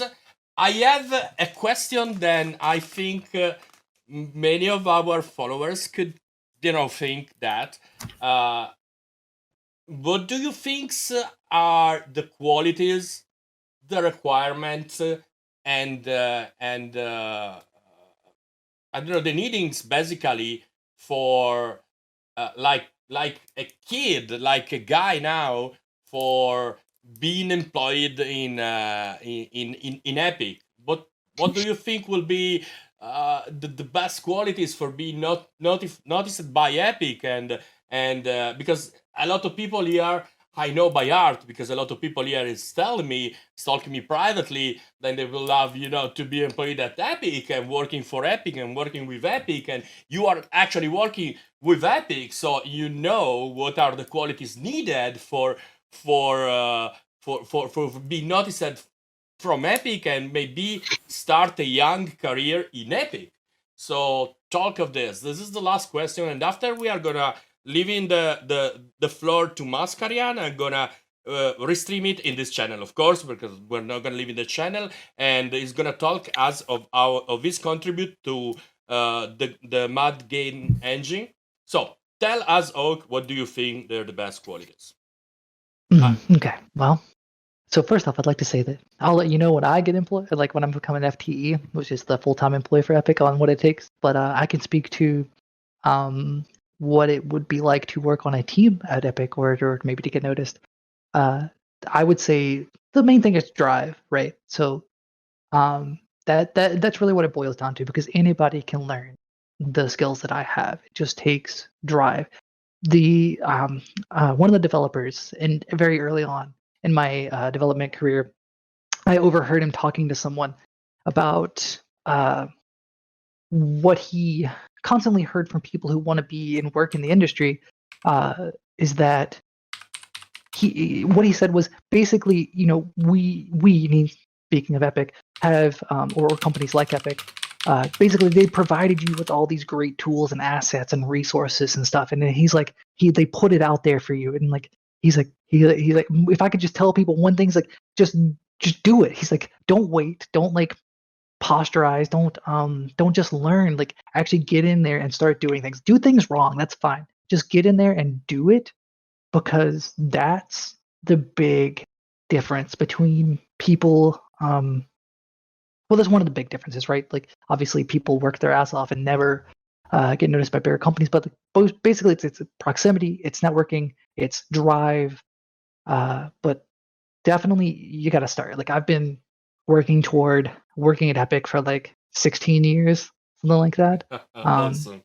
Like I knew that I wanted. Okay, so literally, I remember the day that I decided what I wanted to do with my life, and I was walking down the hallway in my high school, and I was like, I'm gonna do this, come hell or high water, I will be a developer. And then basically, I looked up the companies that were in the area. Or when I say in the area, I mean within my state or where I live. Something that I could travel to and still afford, right? That I could put myself through college and learn what I don't know and figure out what else I don't know and then learn that as well. And so that's what I did. And then from that day forward, I sort of worked toward, I was like, okay, what do I need to go to college, right? I didn't grow up with a lot of money. So I was like, okay, cool. How can I pay for college? Cool. Once I did that, I saved up money. And then I was like, cool, I'll take community college classes here and take all the boring bull crap that I don't need, and then just transfer that over. So that's what I did. I was like, cool, I can get grants, I can get loans and stuff, I can take these classes here at a community college. And then I moved, and then I took some general game design classes where I learned a lot about game design as far as like the general concepts and sort of what was needed. And that's actually when I started using Unreal for the first time. I was in college, and gosh, I wish I would have had access to UE4 when I was 16. I could have already. You say to me that I was working in Basic? Yeah. So like I feel that, right? So like while no like yes, I had better tools than you may have had access to at that age, but like the people coming in now have such a huge step up and an That's advantage true. with That's true. UE4. Like the amount of programs that they have that are free that they could use now, it's insane. You have no barrier to entry when it You comes have to the an air game. carrier now. Yeah, when I started, I have just a stick. Now, if you start, you have an air carrier ready for you. That's Yeah, very true. It's awesome. yeah, and so that's where I get to the point where like if you want to be you don't have to work for a game company to be a developer. You can just be one, and there's little to no impact on financial risk that you there's no financial risk you have to take for the most part because it's Eventually, you become a everything that bum you like can. me. Yeah, you can do like I said, like I talk about Sovereign all the time. He has a pizza delivery job and he's killing it as a developer. Like he's out there living his dream. But as far as like being noticed by bigger companies, one of the big things is networking. Obviously, you have to be in the proximity, whether it's Yeah. set up and get to know them through a community. Whether it's like go to events at local game companies that are nearby you, things that you can regularly attend to, get your face known. Obviously, um, don't be oh, quote unquote that guy. That was all I was always told in college was when the professors were like, "Don't be that guy," which is be cool and get to know them, and then once they know you, then sure, then talk about like opportunities. But then be sincere when you're trying to get to know someone. But like so, yes, there's that one. That one's probably actually one of the biggest benefactors I had for is my location and my proximity to Epic, and actually a lot of people. This is the other big key that it's not just networking, but like if you go into a community or like if you go to a college, take all the people that are in the same like classes and industry as you, and get to know those people really well because all of my I'd say 95% of my breaks have come from people I met uh, through or around the time that I was in college or like other companies that I worked at. And it's because those were not people that were, big name people at Epic or anything. They were literally my um equals, so to speak, or like my my colleagues. And that's actually what really helped was you never know who is actually going to be in a position to help you later on. So do what you can to be helpful to other people and sort of like maintain a good relationship because like one of the guys I went to like that was my roommate, he was doing like the Paragon characters. He's a huge artist at Epic now. He's doing a fantastic job. Like, we started at the same level, and so he's helped me out some. The one of the community manager, I met him, Alex. I met him in college. He had longer hair then. We also worked at Funcom together. Super cool dude. He helped me out. Like the first team that I worked with for Epic, Awesome. as a contractor was on his team. My professor that I met through college actually helped me get my first job at Funcom. And so Funcom, awesome. Mhm. uh, where I was actually an employee, which was nice. So yeah, I love benefits. Oh my god. But yeah, so the biggest takeaways are, actually get out there, drive to do it. Like you gotta want it because game development, it's not easy. Like yes, you have the tools, yes, they are available, and yes, you can learn them, but it is work, and it is, and you can love it. Like they don't have to be mutually exclusive. You can love it. It can be work, and you can love it, and it can be hard, and it can be enjoyable, and you gotta find something you're good at. If you're not good at something, fine, make something you're good at because you can do that. Like you don't have to come in with a natural talent. You can learn those skills. Yeah, so do it. Find some people, network. You can start your own company. Like, it just depends, like what your drive is to do it, and then produce, right? And that's the biggest. That's the other big key. Is like you can't only just learn. You got to produce work. For me, I don't actually have any games or anything under my title, which is sad compared to like most of the people I work with, which have multiple titles. But like I produce the thing that I've produced is like answers. Like that's the only thing that I can really help, like that I can hold up is like I did this. Like I helped tons of people, but Well, honestly, no answers is games. what we need. Yeah, but no, that's my answer. That's You know, it. New Yeah, Jersey. I think that these are great. These are great talks that can inspire. Thank you, Mascarian, for the for the cheer. That can inspire a lot of, especially young people. Not for me because I am a dinosaur, but a lot of younger people can be inspired by these works, and that's what I suck at is networking. So that's thank you, Sax. I really think that the meaning of oak here is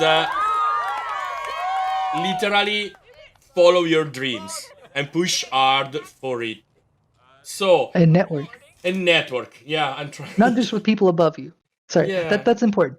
Not yeah, don't just network with people above you, because you never know who's going to pass you, and yeah. those people are super awesome. Like, Agree. I also have to say that during this time in streaming, I literally found such amount of friends then is really awesome.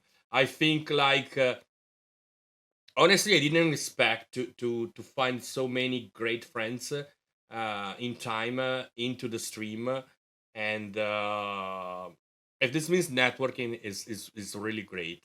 I think then we can really be inspired for what Oak said because follow your dreams, guys. Push hard, speed blood, and keep pushing and keep the commitment hard. Really in what you're doing. It's we're chasing a dream. Indies are always chasing a dream. We're not making game thinking to the pocket. We're making game using the art, and that's what makes the difference, and that's what makes us every indie special. Because at the end of the things, we are along with ourselves and keeping pushing hard and waking up every day and keeping committed, even if it's hard, even if we have real life problems and all this stuff. And I'm seeing also a new generation of streamers and coders which are doing a very nice job lately. Not all, but there is some very very good nice streamer. Then is coming together. So now it's time to say thank you to Oak, then works with Epic, then it give us a very the best greater the sorry guys, I'm about to crash for all this work. Give us probably the best, not best, the best, not probably the best Q&A than we had ever in this channel. Thank you for all your support and help, Oak. It's really personally appreciated, but I really think then the viewers today really enjoyed a lot this talk because it's like unveiling a bit what is behind the curtains, and so this is really super cool. Now it's time to say Oak stays with us, so we can keep talking. Stays in the voice channel. Let's say hi to Saxanth. Saxanth is finally in the crew. He finished to work, so Saxanth is one of our professional developers that is with us right now. So welcome, Saxanth. Thank for the sub to Mascarian, and let's see if the command that I implemented is working.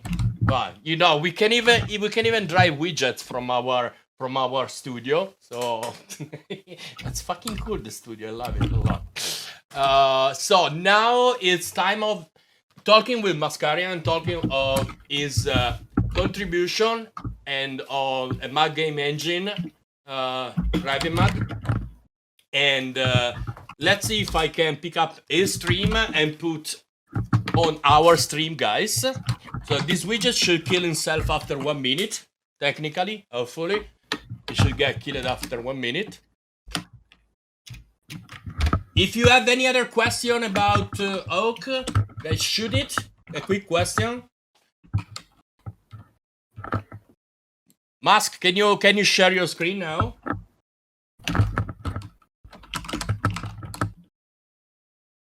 Moa, be ready, because after Mascarian, it's your time. Okay, widget killed itself. I don't see any kind of sharing from Mascarian. We're gonna waiting, guys. Wait, music is stopped. So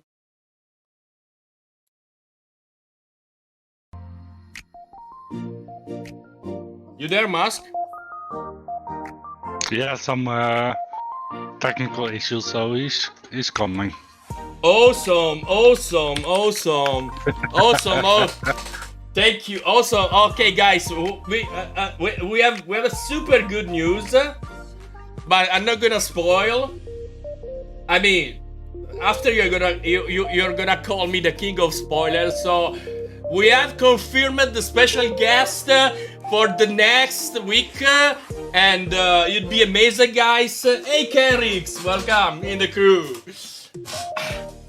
We got a confirmation from the next week from our second special guest. I'm super hyped. Say thanks to Oak, guys, because Oak made it possible. And where is Mascarian? Mask, please get into. Where are you?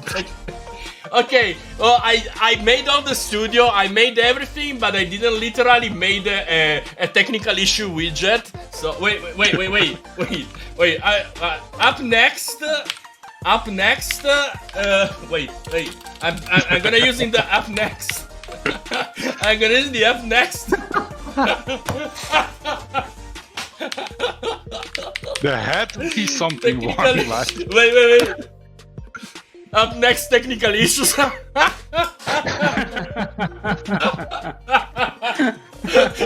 Okay. Where is permitting some technical issues, guys? But that's up next. Okay, the Shadow changed the title.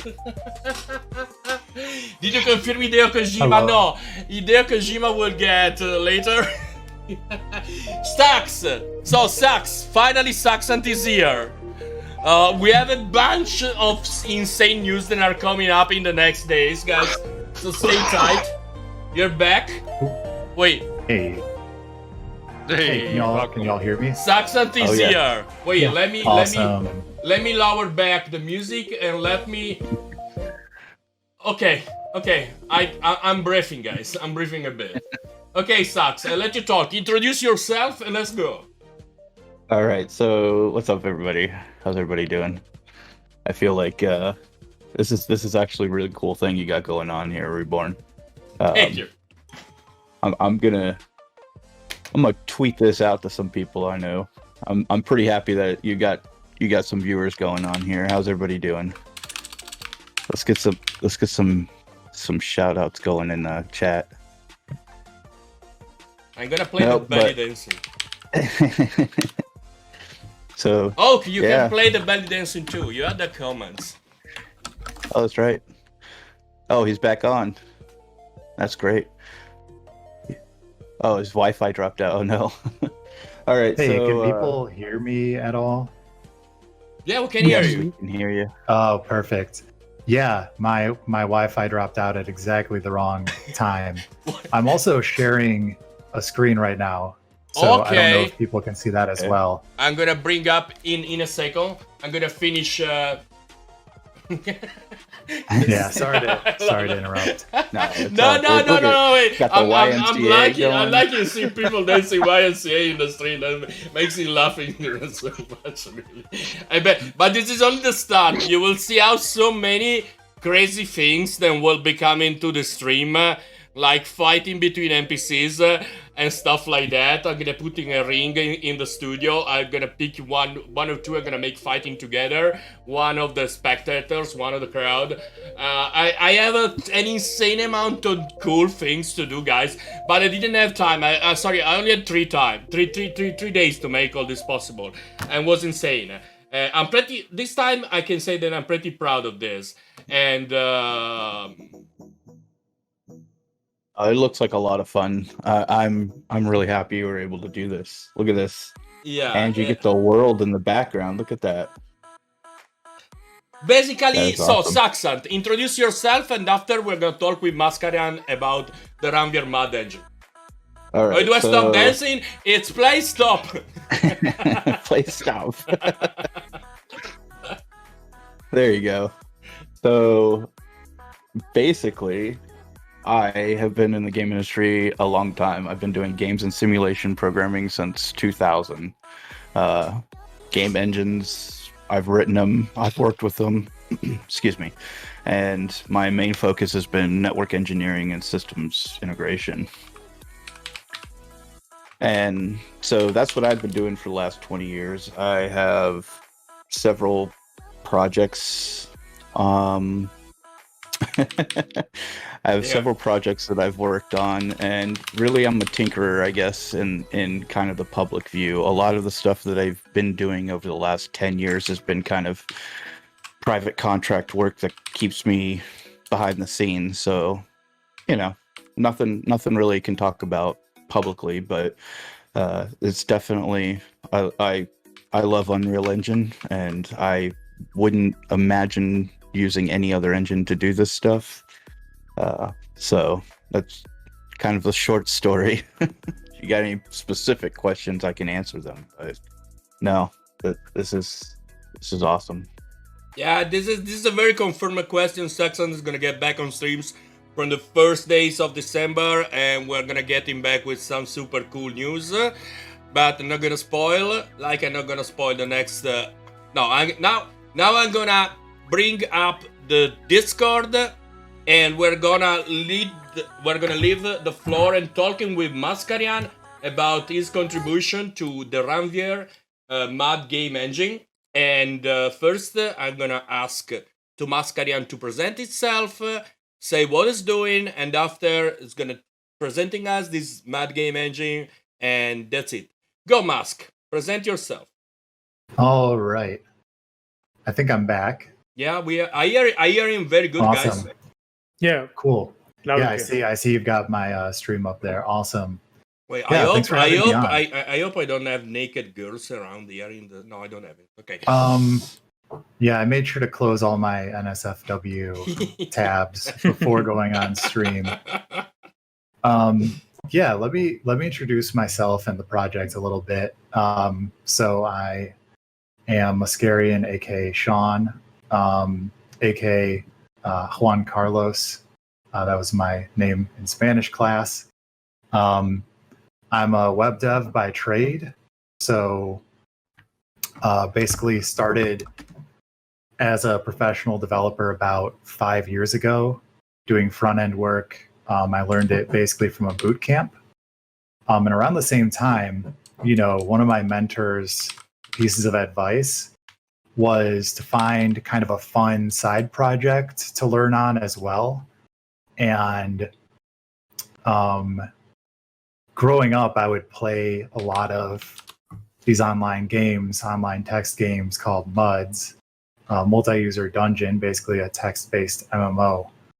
And I was looking around for a JavaScript MUD framework and found one called Ranvier, and it's I've basically been hacking on it since then. The engine basically started as kind of a solo project by someone called Sean C+. And I found his project that was kind of abandoned and started hacking on it, and he noticed that and was like, hey, do you want to collaborate on making a V2 of this engine? So we worked on that together, and more people started joining in working on it. And we came out with V3 of the engine, maybe a little over a year ago. And I think right now, Sean C+ has kind of stepped back, but there's a team of about 3 of us who are consistently contributing to the project.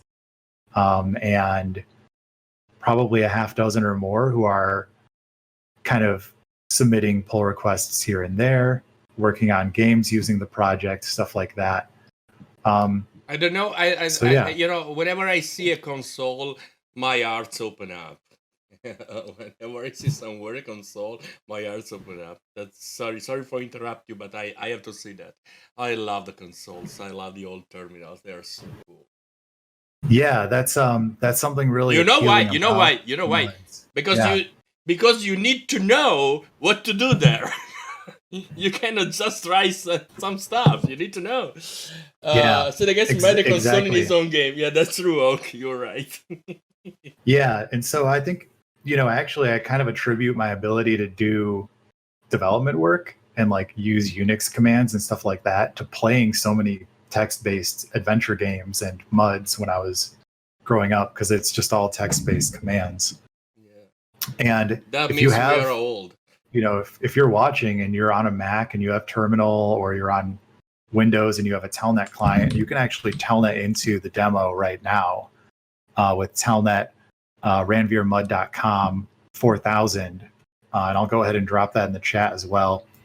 So this is a basic demo of the engine's features. And the nice thing about it, and what makes it good for learning, like both learning JavaScript, Node.js, and even learning just game development, is that it's super modular. So you can start with this kind of demo version and like build onto it. It has essentially like a plugin system. Cool. Yeah. So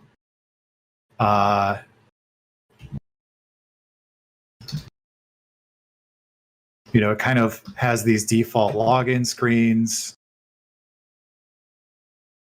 So this is freely available for everyone, right?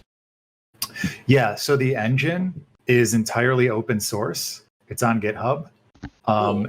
As well as this demo game is available on GitHub. There's an even more stripped down version for like kind of starting from scratch. So there's a variety of templates. There's a lot of open source bundles that include game content. It includes new commands you can add to the game, scripts of different kinds, and other tools. Okay. And I'll kind of show all of that off a little bit later, but it's all open source. Yeah. Let me stop you a second. So, Nadav, Sure. you there? Yes, I'm here. What do you think of this kind of they can appeal people nowadays, like kind of young people? Because I recall that I coded something like this in BASIC when I was kind of mostly in the prehistoric age, and kind of like 22 years ago, no, but 20,000 years ago. Do you think there is space for these things, or do you think they can appeal the young audience, and they can find because this is pure narrative, this is pure story. You need to read, right? So communication goes into your face with text. So it's like reading a good book, and I love it. So do you think that this can appeal people nowadays or not? I don't know. I mean, it has appealed for me. I used to play a lot of mods back in the days. I'm not sure anymore. I mean, for young people, young people today, I would guess not. They would be pushed away by the amount of text that they see in front of them, and it's just gonna scare them off. Maybe when they grow older, I guess, and they develop a taste to good stories and characters, and and more open worlds and stuff like that. So they might enjoy, like, maybe using more. What I liked about mods is that you use your imagination more, right? So you need to you build the imagery in your mind by reading the text. So it's like reading a book in that sense. Okay, Shadow, what do you think about that? I think there's I've seen the documentation and that kind of stuff. It's really well documented. It's open source. I think there's an opening in this old kind of game development. Is when you have players who really love to play Dungeons and Dragons games. For those, it's really perfect because it's just text based. You can make perfect, and that's also where it started for a Dungeons game, and that's really perfect. Yeah. Okay. What do you think, Reborn? About the appeal? What I'm doing thing? Well, honestly, I think that knowledge comes from your experience in life, especially in terms of coding. You know, your knowledge is your luggage that you accumulate through years of coding, right? And because I always love it to, beside playing with Legos, and this is really clear in what I do because Legos was my favorite game. I always love it. Understand now the things where working, how the things were functioning. I was opening electronical device to understand what was in that magic box or stuff like that. So I think that this kind of approach in which the young generation will benefit to understand that it exists a full world that is outside of the visuals in terms of, especially now in terms of coding, because now we have a lot of visual coding, right? Even if you know, blueprint are fantastic and are awesome because they are literally an abstraction of C++. So you know the way that works C++ and works blueprint. So once then you understand the object-oriented programming language, you're doing great in blueprint, and that's perfect. But that was an age in which you need to know what to do. You need to remember by brain what was the syntax of a command, what there was not helpers with auto-completion. There was so that this reminds me to the old way of learning the things. The old way of creating your knowledge through time, right?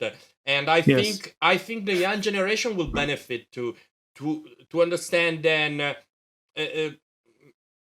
making this kind of project, this kind of product, this kind of engines requires a lot of technical skills and requires to understand what you're doing. It's not like wiring a node, right?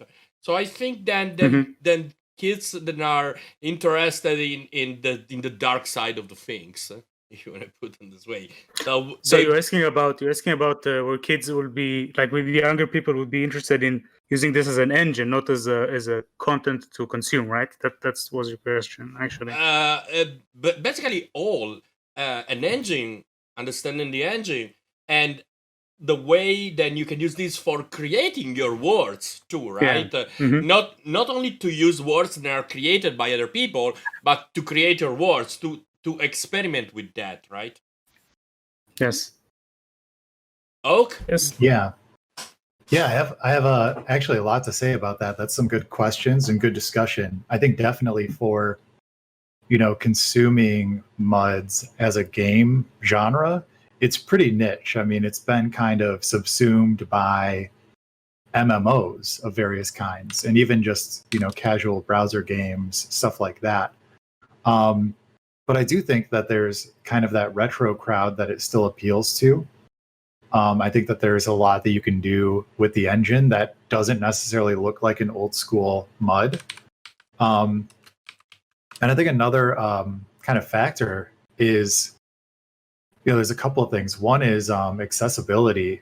Because of it being entirely a text game, it's actually pretty friendly to players who are blind or visually impaired, since they can use clients that kind of allow them, you know, basically like to use a screen reader and have the text of the game read off to them so that they can play, which is difficult to do with, you know, a more modern 3D graphics game. You know, then you also have kind of the nostalgia crowd. That's kind of why I got into developing this, or helping develop it. At one point, MUD traffic was something like 11% of the internet. Insane. So 11% of people at one point during its peak were logging on just to play a MUD. That's amazing. And then something that you mentioned was learning, young people learning from this. And that's actually one of this project's goals that the kind of founder of the project detailed, and one of the principles that it sticks to is kind of keeping things relatively simple. And in that way, like, it's not necessarily a perfect engine, like it doesn't get really fancy and complex in terms of coding. But it just kind of sticks to object-oriented principles to allow anyone to kind of jump in and start hacking right away. So I think it could have that kind of appeal of, like, if you want to make a game or learn about game design or learn JavaScript even, you can jump in and start working on this without having to worry about rendering graphics, about 3D modeling or art. or music or sound effects. So that's kind of why it appealed to me, because I don't really have any of those skills, but I needed to learn JavaScript. So this kind of actually Sorry, took me to the next level in my... You are hearing why this louding stuff then is because Saxanth, say thanks Saxanth, because he donated 4 subs to the community. Man. Thank you, man. Thank you, Sax. Wow. That was Oak all day long. Thank you, Oak. Oh, it's you, Oak. Sorry, why are you Sax? Thank you. Oh, sorry, boss. I'm super fucking mess up today, guys. Okay, I hope the next week I will be more. I'm honestly super pumped up. But well, shut the fuck up. Okay, go guys. Talk. Yeah, Thank you, Oak. Thank you, Oak. I'm sorry. Yeah, I guess I was just saying, like, this, you know, I kind of attribute to this the reason why I went from being a front end developer exclusively to being full stack, because this, I basically learned Node.js through working on this project. You know, prior to that, I was really just doing front end stuff and changing CSS. Oh my lord. Oh my god. Oh my god, what's going on here? Wow. Oh Jesus Christ. What's going on here? Wow. That's insane. Saxa, thank you a lot. Jesus Christ, what's going on? You got that level 5 hype train 207%. Jesus Christ, 207% hype train? That's awesome, guys. Is that the 20? Thank you a lot. Thank you a lot. I love huge. you guys. I love you guys. That's everybody. Come on, guys. Let's get some hype. There's some good stuff. What? Thank you a lot. It's awesome, guys. I really care of I mean, I like this show. Okay, we're not staying in the timing. I don't give a shit. But I really love this format a lot, because it's like, okay, it's like we go and get together and we talk all the things. And this is why this notification is talking over to me. So it's I don't know, guys. I stop you 1 second, Mascarian. What do you think of this format? Yeah, because for me, it's just literally talking with friends, and it's really great. I love this format. I love this stream, and it's, to me, it really means a lot, because it's not like it, especially in these fucking ass times of COVID. Like, it's like just going out and hanging out with friends and having a beer together. This is what this format feels to me, guys. Yeah, same. It's pretty chill. It reminds me of kind of going to like an in-person game dev meetup. I love those. Actually, yeah, that's actually kind of what this feels like. Come to think of it. Yeah, absolutely. It's really nice when you finally, like, you know, I don't know about anybody else, but I personally, when I'm developing, I'm kind of a solo developer. So other than when I'm doing work stuff, you know, that's work. But, you know, when I'm doing all this stuff, it's nice to be around people that have kind of the same ideas and the same general, you know, abilities, right? And being able to speak with everybody that has a little bit different background, having a little bit different abilities, kind of makes it easier to understand where you're at and how you can move forward, because there's some people that have more skill in some areas that you want to learn, and some skills in areas that you can teach. And this is just a great format. I think, you know, sadly, I was surprised that Unreal decided that they weren't going to keep their category there anymore. I'll keep talking about Epic, but I think in general, this is a really great opportunity for the indie development world, you know. Still shouting. Thank you a lot, guys. You are awesome, really. You are fucking awesome. You're awesome, man. Reborn, you're awesome. You're great, man. Yeah, thanks for putting this all together. Rebot got a sub. No, no, you Awesome. rebutted. No, you sub and rebut. No, I can't believe it. No. Oh, this is the third time that happens. Then Saxanth sub a bot. I mean, that's true. I don't know who did it, but Annabot gets subbed too. That's insane, guys. This is super insane. Rebot got a sub. Okay, let's keep talking with Mascarian and go I on have with something to things. say to Muscarian, if I Sure. can. Yeah, sure. I mean, from this, I'm thinking about like text-based games from the story perspective, not from the coding or system building, but more from the perspective of telling a story, right, or telling or like an experience as a game designer, as a game developer. Sure. And what's great about text, I think, that we dinosaurs we know right on our flesh, that maybe young people now don't really know that you can, like, the imagination. I was talking about this a little bit before, but like leaving a place for the imagination, the human imagination, to fill in the gaps is actually sometimes even more powerful than showing like a specific thing, Right. like throwing a light or an effect or an animation, something like that. And Absolutely.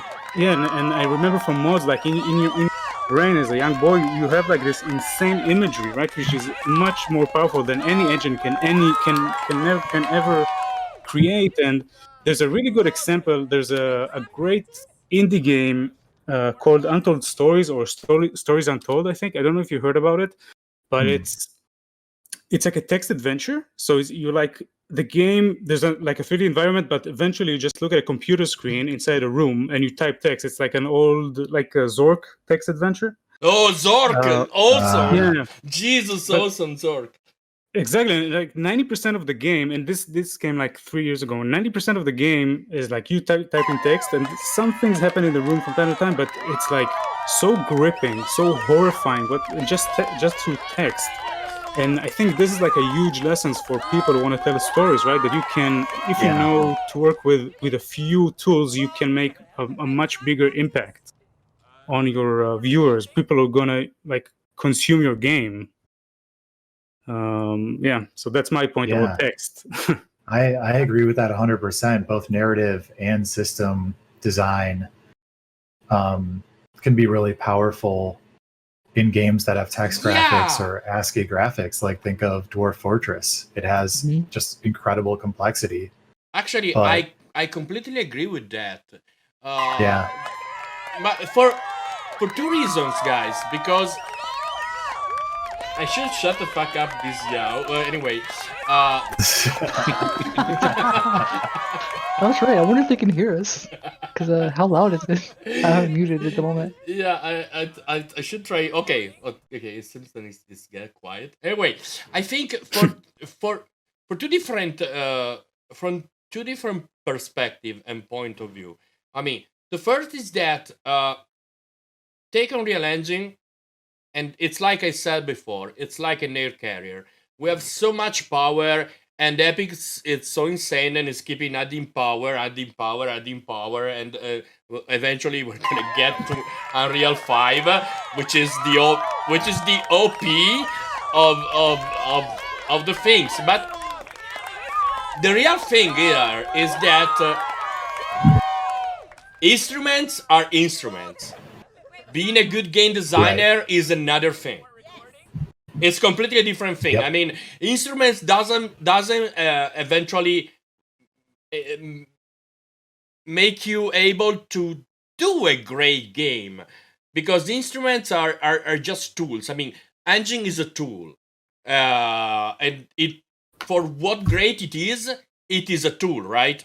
So that doesn't make you a great game designer. That doesn't really make you assure you to have success, right? And of course, now the narrative is completely driven by visuals, okay? And taking a project like this, it means then at the end, you really need to visualize in your mind, like reading a book, okay? Because this kind of engine, this kind of approach in game design, it's literally like reading a book, right, guys?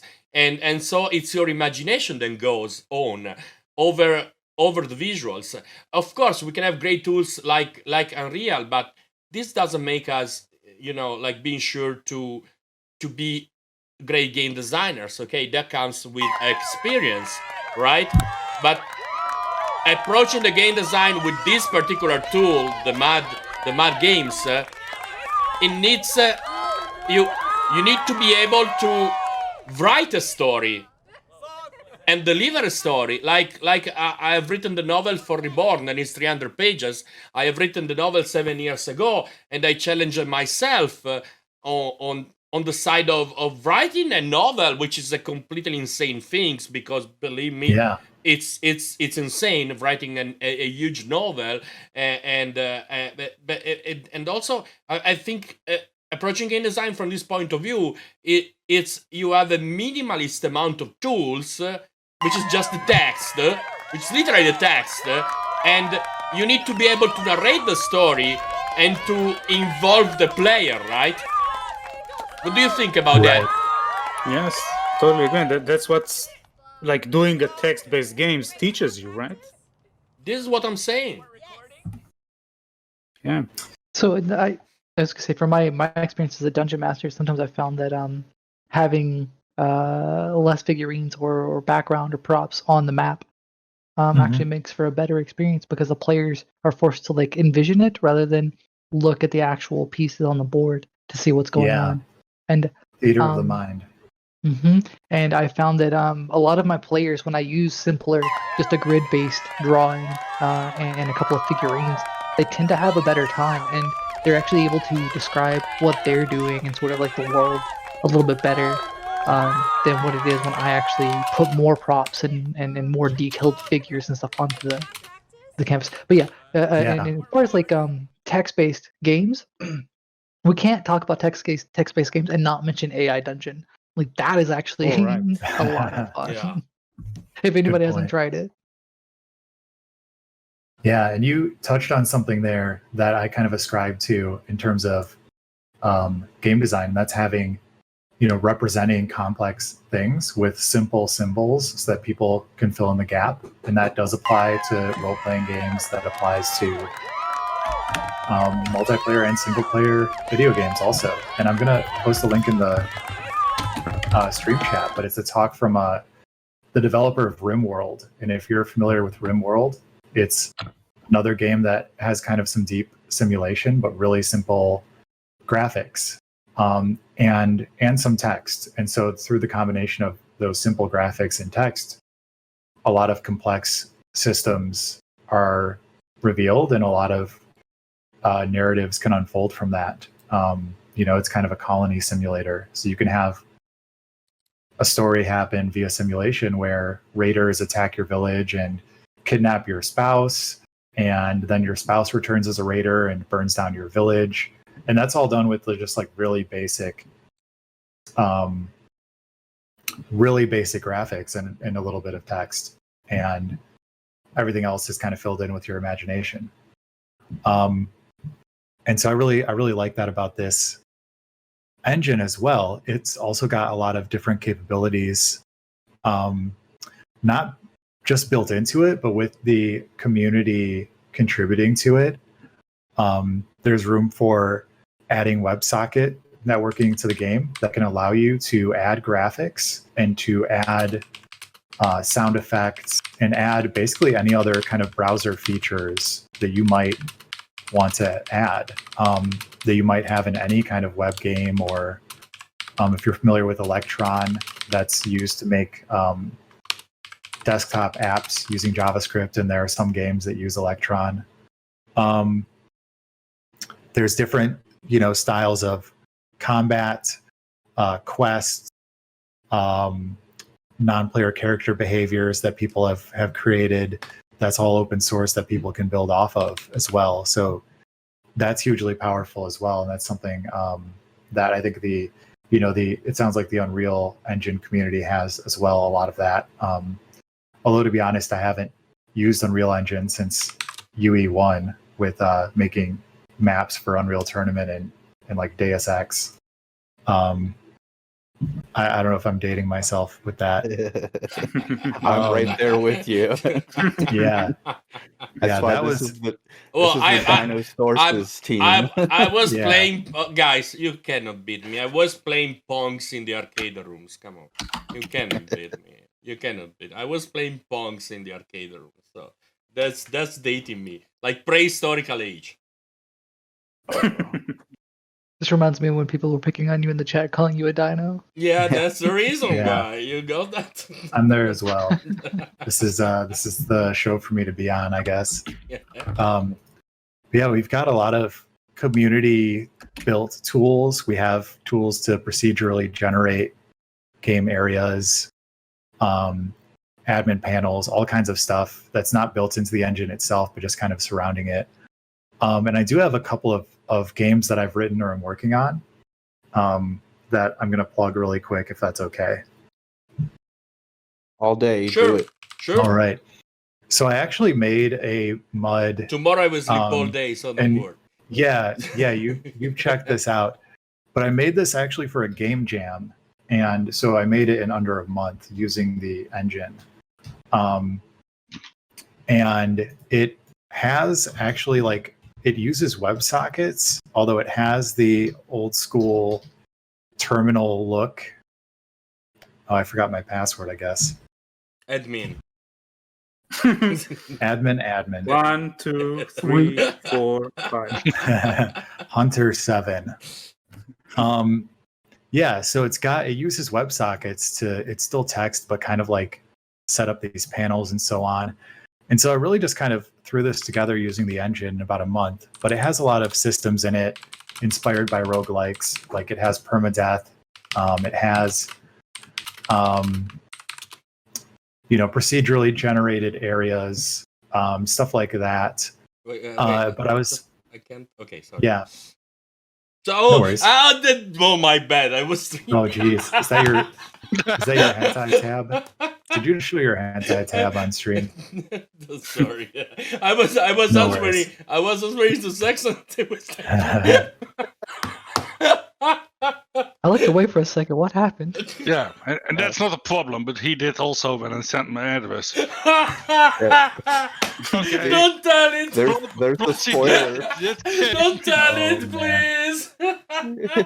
I want to No, hear you that- sing after Tell this. it. Shadow, tell it because that is so fun. What happened? Oh, I had 220k channel points for the mug, and he asked me several times to send me the address to send it. And at the time, I didn't. Yeah, okay. He's old. He's in Dino, and that's a reason for it. And when I sent my address for the black mug I have, Yep. he was in stream. He's got the first mug too. Yeah, I got the first and the second mug, but I sent it my We won't address. talk about the second mug. I sent it my address, and he showed it in stream. And that's it's not a problem. But the first thing I got is from Plotzy. Do you want to order fries or shawarma? He got a free pizza, Tom. Wow. Doxed on stream. Yeah, it was an amazing evening. Yeah, Thanks it was again. son of great evenings, really. So I got French fries and I got a burger or something like. Tom. No, shit out. Because you can order online here. They bring it at home. And Plotzy, he's from Germany. And I filled in the address. And 30 minutes later, ding dong, delivering your meal. So you got free meal for showcasing his address. Wow. That was awesome. We keep cutting you off, but Hey, no worries. That's pretty wild. Please don't dox me on stream. no. So I have a question for you. Sure. So how is the back end system separated from any of your front end stuff, or is it kind of all boxed together? Yeah, that's a good question. That is entirely up to the developer. As for me, I actually have them in two separate repos. So I have a client that is done with Vue.js, which is this for this project. And I actually started a new project that's more graphics oriented. That also has a Vue front end. Wow. And I just have the backend as a separate repo, which is Node.js. But what you could do, and what the developer who did the admin panel did for that, is he actually had the admin panel set up as a bundle. And in Ranvier,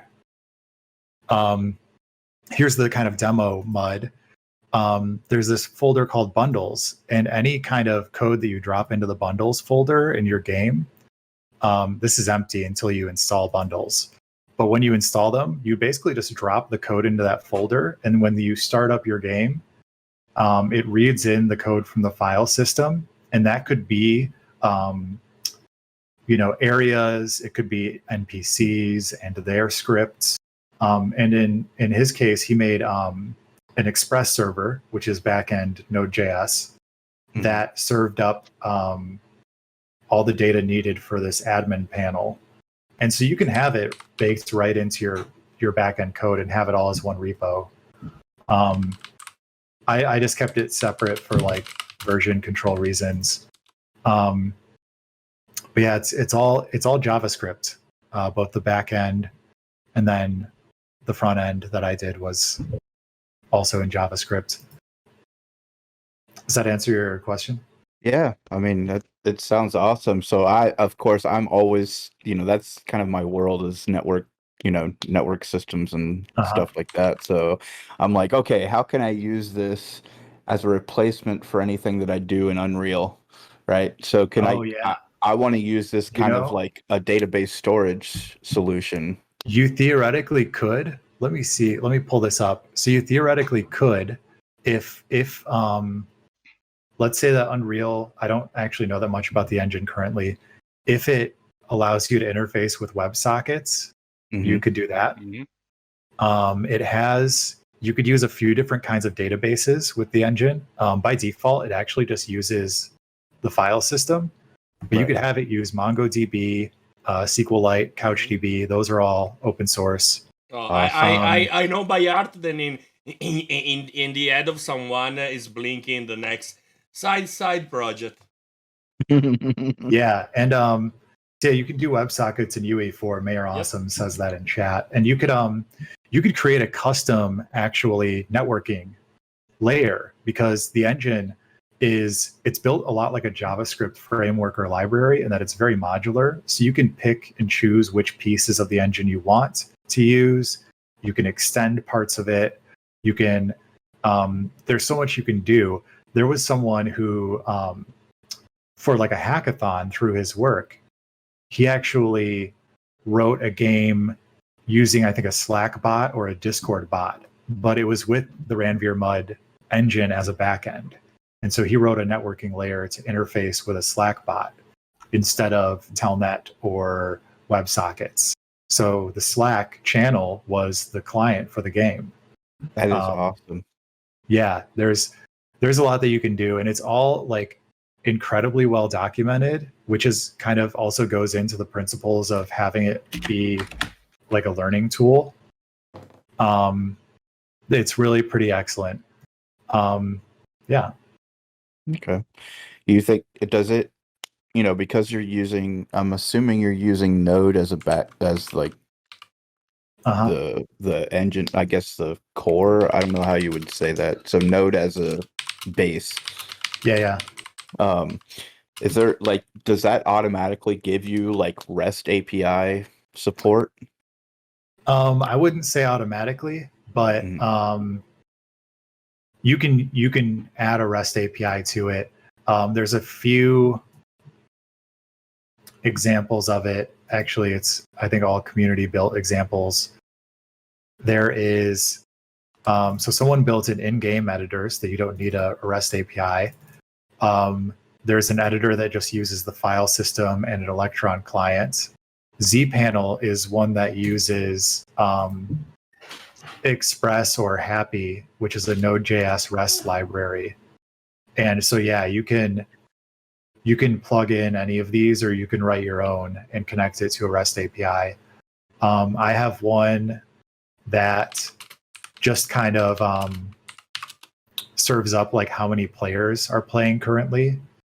Since my plan is to like have kind of a static page as like the landing page, and that just tells you how many people are on the server, and then you would hop over to this page and start playing. But yeah, you can use any Node.js tools that you want. That is awesome. Yeah, this is pretty awesome. Listen, after we're gonna switch to Moa, maybe we'll get back in the other thing. What do you think will be, for our viewers, of course, this question, the best point where start to learn this kind of engine beside the sites? There are some tutorials on the net, there are some sources on the tube, or they just get to deep dive into the documentation, or examining other sources. Yeah, there's so there's a few things. There's wait, and you're planning maybe to stream the development of your game? Yeah, so I'll answer your first question first, but yeah, I do stream development of this game using this engine. Cool. I would say, guys, let's go and follow Mascarian. Oh, thanks. I appreciate the shout out. Yeah, I definitely have videos on my channel that do kind of get into how to do certain things in the engine. Although I could do a little better at that. We also have a Slack channel, and people in the Slack channel are incredibly welcoming and helpful. Except for me, I can be kind of a douche, but no, that's a joke. But yeah, it's generally a pretty helpful community. There's a lot of people working on different projects and contributing to the engine. I would honestly say just to start with this demo mud, and assuming you know how to use Git, you can clone it down. And if you have Node.js, which if you don't, their documentation on installing Node is pretty straightforward. You can install it and get it up and running in less than 30 minutes. And then the nice thing about the way that this is set up is you can, make a few changes in the code in some of the bundles to see what it does, and just restart the server and see your changes right away. So there's a nice feedback loop there. There's not a ton of tutorials, but there is good documentation. So I would say start out, maybe if you're not familiar with coding, you can actually create an area just in YAML, which is pretty close to plain English and not exactly like writing code. Okay. And you could see your changes in the world right away. So from there, you could kind of move on to actually writing scripts to make your NPCs behave in a certain way, or make items have special effects and so on. And that's, again, all just, plain JavaScript. Yeah. And from there, if you already know JavaScript or even TypeScript, you could get more advanced and pull in some of the community bundles. Like I made kind of an advanced version of the quests bundle, advanced crafting, stuff like that. You could pull that into your project, modify it from there. And what the community is working on currently is a few of us are actually converting the engine into TypeScript. So we'll have a JavaScript version of the engine and a version with TypeScript definitions also. Okay, that's pretty cool, Musk. Maybe we're gonna having you back in one of the future streams so you can showcase your game. We're gonna following you into. I personally followed you into the things. I met you in the Funks games, I guess, right? Yeah. You know, I know Funks by kind of 6 years. I was coding an MMO in Game Maker without any kind of network functionality. So good old times. Good old times. So let's say thanks to Mascarian, that was so good to showcase as his own work. Thank you Now very much. Yeah. Thanks we for are- having me on. Good chat. And I'm gonna hang out for a little bit longer until it's about 6:12 p.m. here, but I'll hang out until like 6:30, and then I gotta head out after that. But thanks again for having me on. No, thanks you to be around with Yeah. us and share your work. This is great. Okay, we're gonna get back in studio 1 second, guys. Just get back into our studio. And I'm gonna let you have some bio for kind of 2 minutes. And getting back, Shadow, I let you the floor of the studio, camera management and all this stuff. Playing a bit of music, kind of having a bio. Wait. We have a comment which is up next. So let's up next. You're doing that, Shadow. Yeah. If you can do the up next, then Is Cam broken? No. Wait. Come on. What the? Wait. What did do happen? Yeah, maybe. That's Oh. weird. Click the game. Click the game window. Click the game, yeah. I am already into the game window. Yep. Get F in the chat, guys. F in the chat. Get that F in there. Come on. It was so good till now. What's going on? This plugin went. That's bad. That's okay. Let me rebuild the game. Get back into the editor and let's relaunch the game. Okay, but I built all these mechanics on top of the super bugged plugin, guys. So that it worked till now, so it's pretty good. Yeah, 3 whole days of policy. Come on, Jesus. 3 full days. No, that's not corrupt. No. That's not corrupt. Moa, you ready? Wait. You ready, Moa? Because I'm gonna. Yeah, I'm ready. You ready? Oh, that's great. So we'll wait Hey, and the engine welcome. compiles it. Welcome in the stream. Wait, come on. Do it. 3 whole days to polishes. Yeah, that's awesome. It's hey, you even had time to sleep, so Now, sleep is overrated. Sleep is so overrated nowadays. Unreal Crash. I don't know, I built all this on top of a super buggy plugin, so that's what happened. It's good and it's working, pretty good, but inside my game crashes, so I would not be able to do anyway. Yeah, that's a future just in time, Mascaria. That's a just in time. The bug crash. Okay, come on. Red. It's trying. Yeah, yeah. it takes a lot. That's not a craze. It's always a feature. You can always find a way around and say that that's not a feature, because so I can, technically the game understood that I want to be in the entertain mode and talking more. So I said, okay, I'm gonna crash in. So I need Exo to fill a fucking blank spot with just words.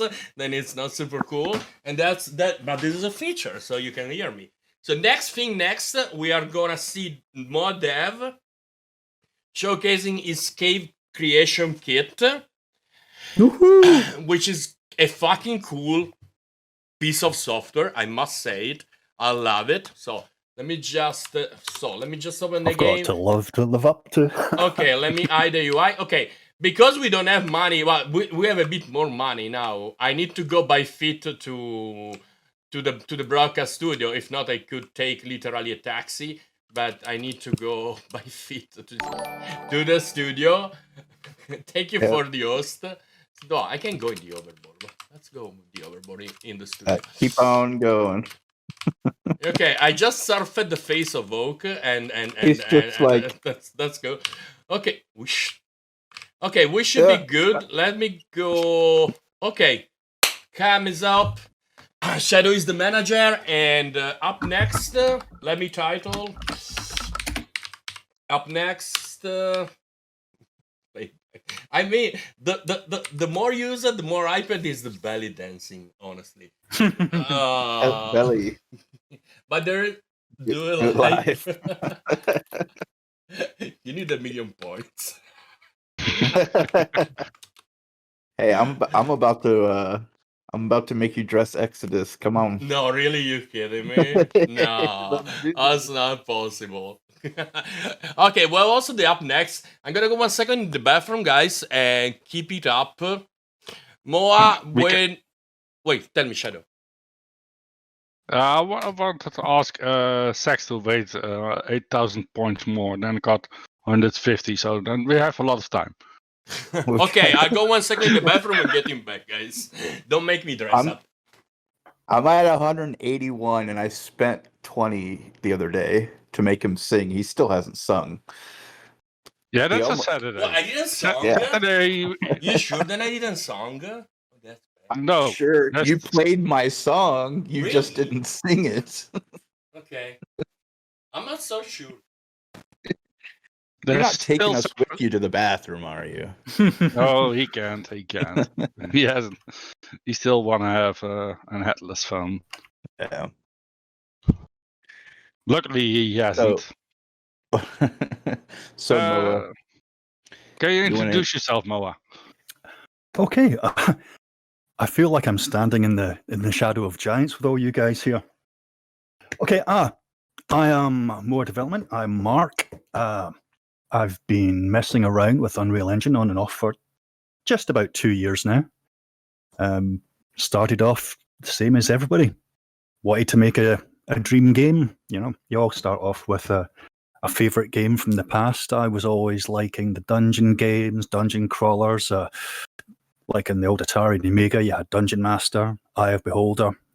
And later on, there was the Ultima series. And now these days, there's plenty of games dungeons. But that is how I ended up wanting to use Unreal Engine.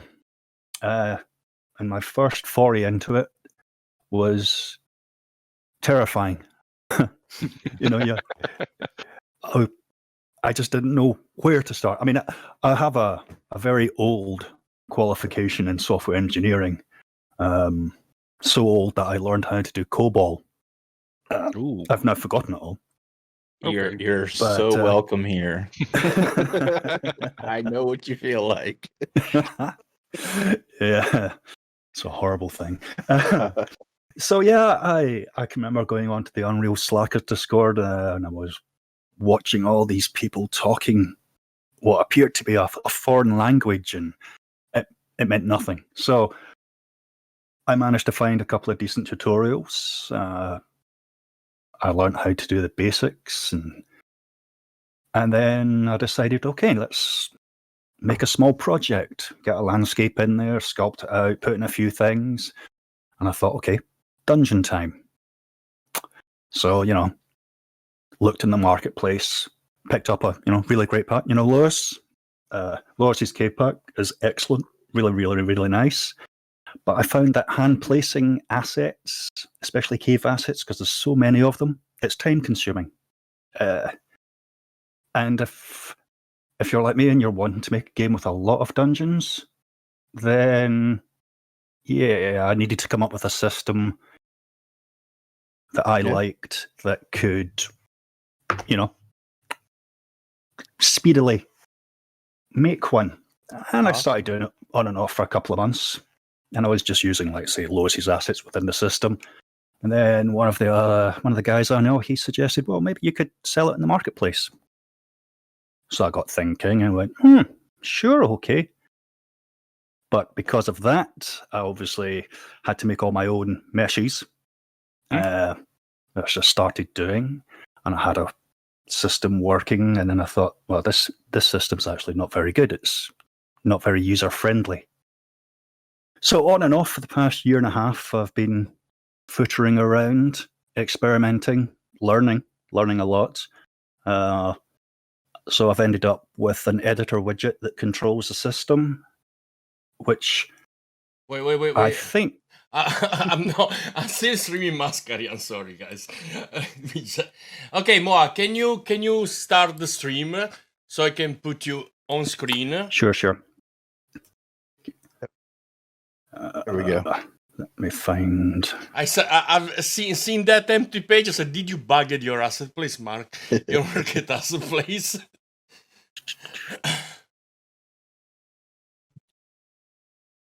There we go. Stream. There we are. There you go. Okay, Okay. we're gonna get him back on the live session, and there it is. So, for who doesn't know, Moa is a very good friend, and he's creating.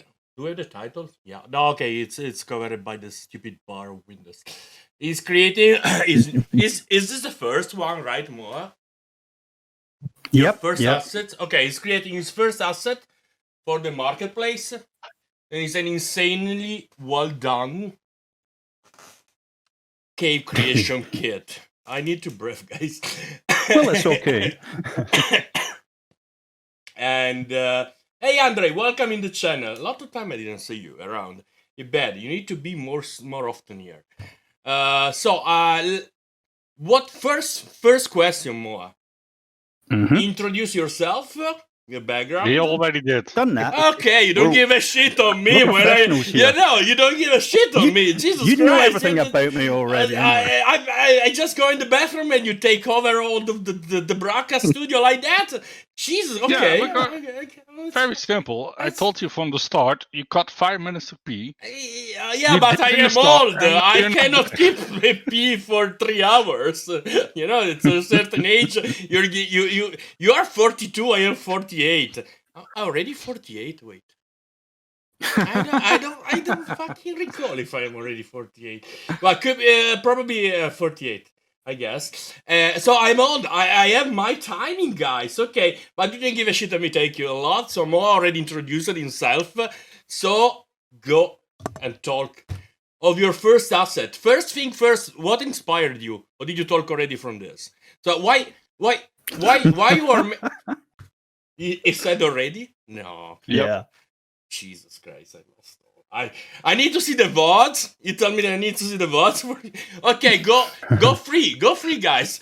Do as you want. Like I am not here. It's fine. Go, guys. Right. Okay then. Where was I before I was so rudely interrupted? Yeah. So I came up with a system using an editor widget, which I'm just going to open up just now. Which is a fairly nice and simple interface. You can pick various things, add them into things, and we're just going to have a very quick look at the sort of things we can do. A lot of this is still a little bit of placeholder stuff, like this cave entrance, for instance, that one over there. I just threw it together for demonstration purposes. I'm in the middle of going over all the meshes again, making them much more performant, relatively low poly. So this should be good for most platforms. This material is a world-aligned triplanar material, but it's only just over 200 instructions, so that in itself is quite performant. But enough of that. Right. If I... this side. Okay. In the first instance, you would, throw in a cave entrance. I'm using this big thing, but it really could be anything. I mean, you could use a rock as your starting point if you want, and it will take that location. So you select your thing, and we'll go over here to... we'll delete that. And we'll delete that. You can see in the back there, we've got 2 exits. The one on the left, small size. The one on the right, medium size. I use sockets to allow for placement of any items. Socket zeros, always going to be the pivot point of any mesh. And then going round from left to right, you got socket 1, socket 2, socket 3, etc., etc., etc. I don't think anyway we can't see the window because of the. Can you see the window? Yeah, we can. Oh, No, we can't don't hang see on. the. No, Yeah, we you don't can't see see the the widget. widget. Wait, what is crashing? Because it's not docked. Reborn, you need to capture the entire screen. I think. There you go. The entire screen. Well, let me go full screen with the screen. Oh, there it is. There it You is. should be. Yeah, I've docked Okay, it now, there so you it should be able is. to see it. Okay, good. There we Okay, go. sorry. There we go. Sorry. There's my widget. From the widget, you can spawn passages, rooms, end caps, seams, decorations, junctions, transitions. So we've got this guy selected here. Say we've got the choice of number 1 or number 2. So we're going to pick a passage. We're going to pick the small passages. The numbers there refer to the length of the passage. So we'll pick the 250 mil? Oh God, that would be small. 250 centimeters, which are specifically designed so we can randomize them as we pull them out. Underneath here, you can see the select room entrance. That's where we pick where we want it to go in. Number 1. I click spawn, and oops, there we go. It's spawned in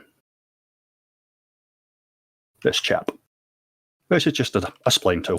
Nothing particularly fancy, but we drag it out. Now you'll see gaps there. That's because I've changed the small meshes to be the new performant ones, but I haven't updated this placeholder one. So ignore the gap, please. We'll see. And as you all know, no doubt, if you hold down Alt and pull out a spline point, you can get curves and whatever. We can, whoop. That's the one thing I don't like about using splines. It's so easy to click off them. And we pull up a wee bit and out. And out. You can get your passage going up. Well, that's probably way too steep.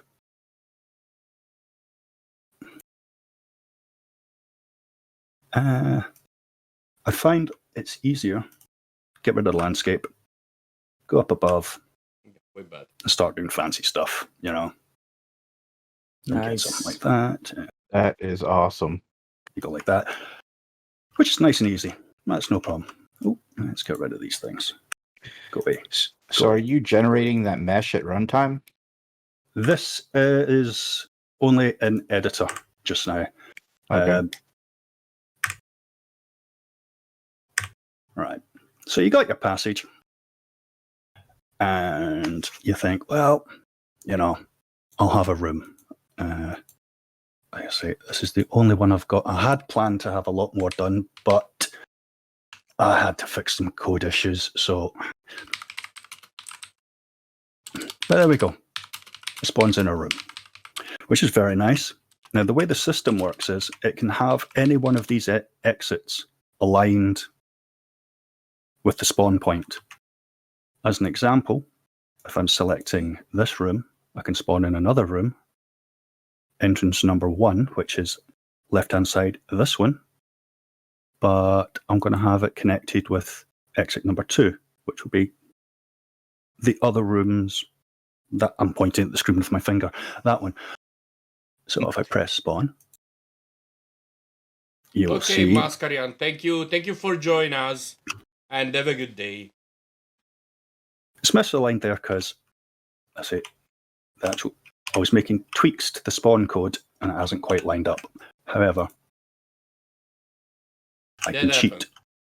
Yeah, it happens. Look, ignore that. We'll pick it off here. If it doesn't happen, it's not code. Yeah, if it doesn't go wrong in live, are you really coding? But yeah, okay. That would be a better example of it actually working. I say this is only a placeholder, so you're going to see the gaps at the joins. So the idea is you spawn as many rooms as you like. You can go into here. If you want to block off an exit, that's fine. We're going to block off there, which is actually 0. Boom, blocked off. I'm going to block off that one as well. Oops, wrong one. That one there. Bang. There we go. And you can keep doing all that sort of thing as we go.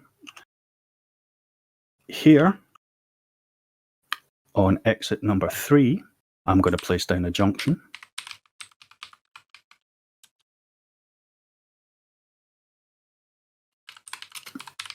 So I set that to 3. Then we've got a junction, and the same again. You know, you can spawn passages off these, more rooms. In this particular instance, we're going to go for a transition. That is awesome. Let's see, small to medium. And that's going to be at number 1. So we can just spawn that in there. What I've done here now, I've changed up a size. So I've gone from the small size passage to medium size passage. So I can select that, go back to passage, go to medium. I'll stay on that. We spawn. There we go. There's another wee. Oops. And again, you just pull it out, carry on to your heart's content. And there you go. I wasn't lying about there not being any gaps. There's actual pieces that have been aligned properly. Anyhow, right. So you can get an idea of the kind of things you can do there. The other junctions, you've got different sizes. Well, let me ask you a couple of things more. Carry on. I recall perfectly, you said me then in near future, you're gonna also add the procedural creation of content for the cave. Is that yeah, I'm getting to that, it's that what really hypes me. What do you think to put into it? I mean, so whenever we are literally putting the spline and adding another portion of the corridor or another room or things, how do you what do you think you're gonna put into it in terms of procedural content creation and what you're going to put in the corridors and also in the rooms?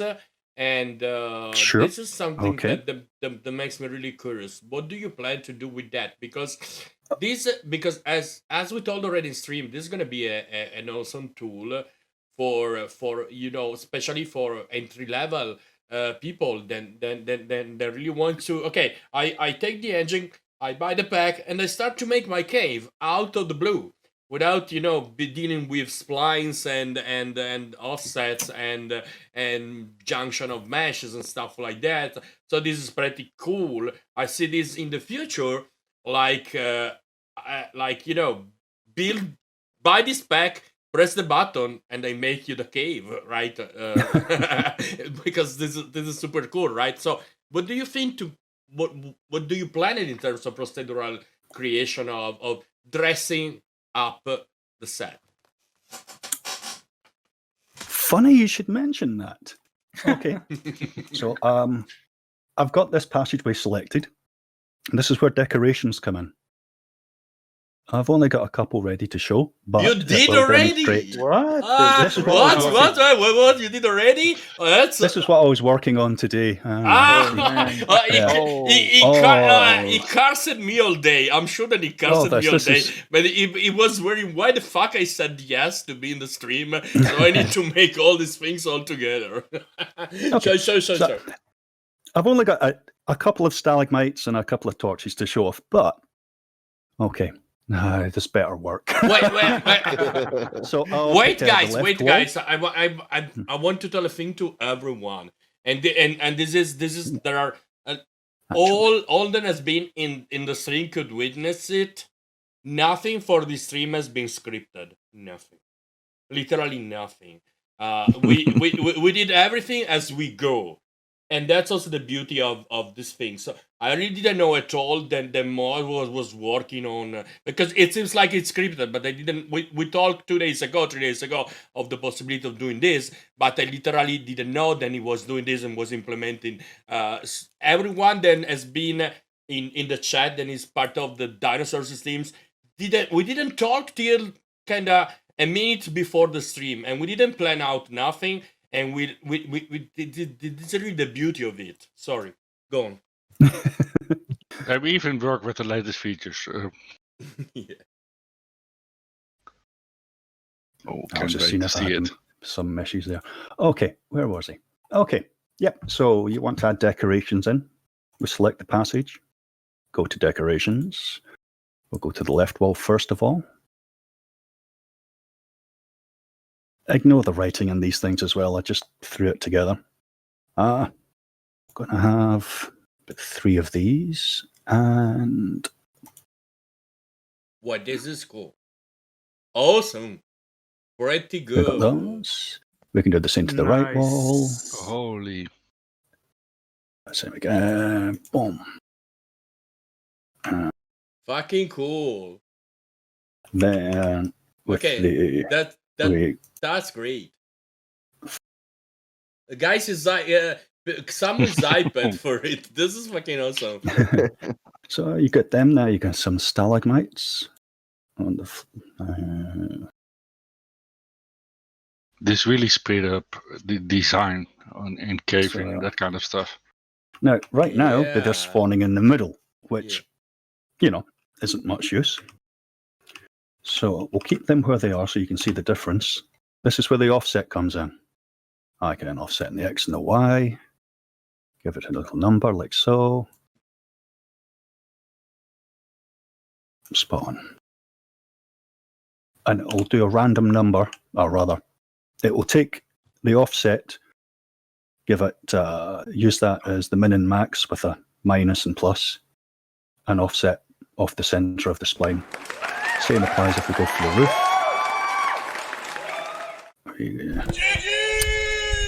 Just do it there. More.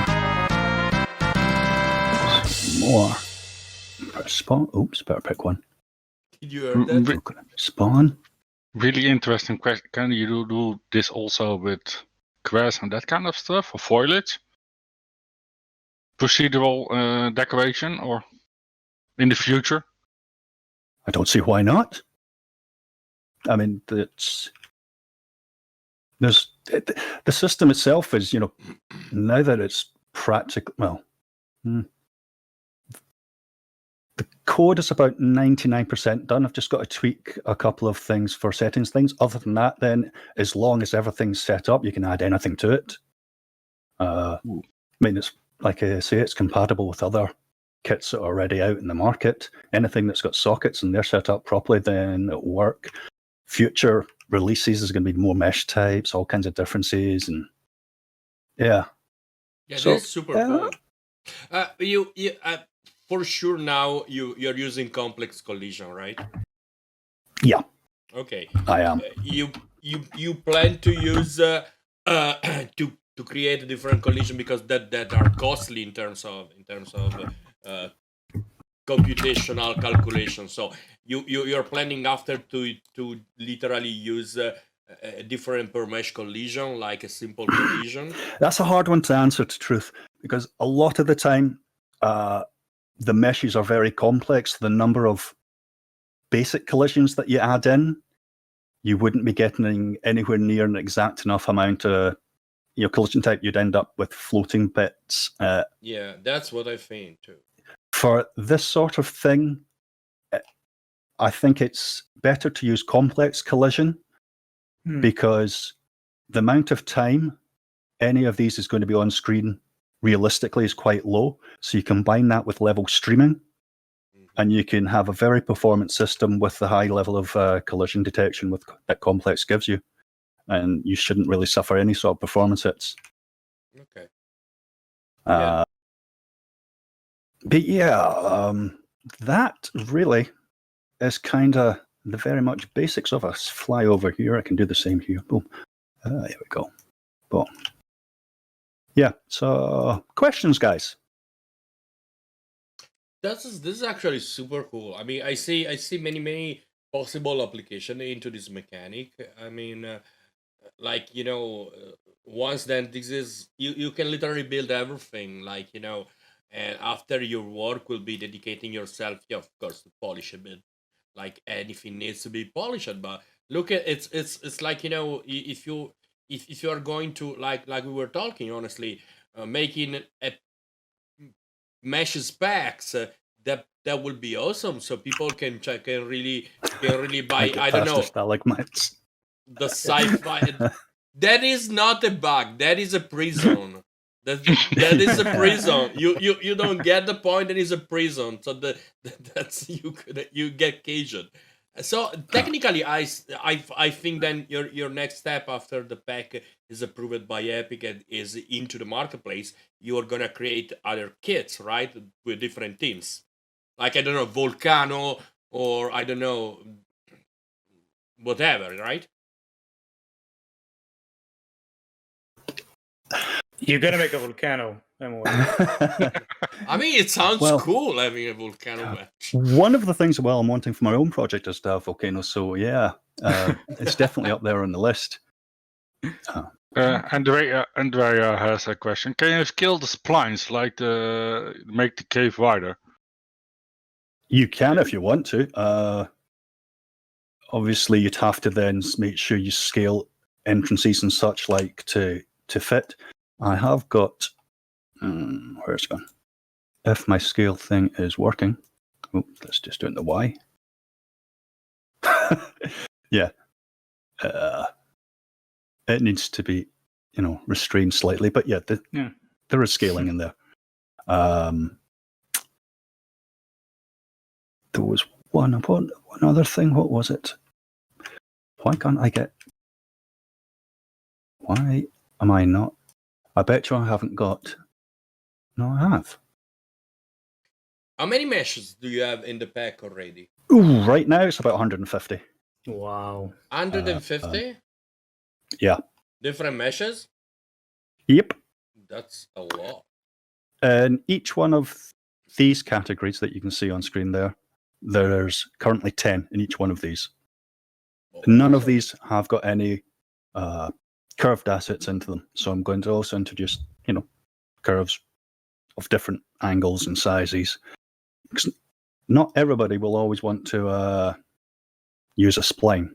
And when you have curved meshes, a spline and curved meshes they don't work well together. Why is this not accepting? Okay. Come back to the sky. Okay, passage. You don't have to spawn a spline. You can make a single entity. Cool. So you also Helps if I actually. It would help if I actually picked something. Okay, here we go. Spawn. Why are you back to front? See, this is what happens when you start tweaking code and you don't know what you're doing. Embarrassing.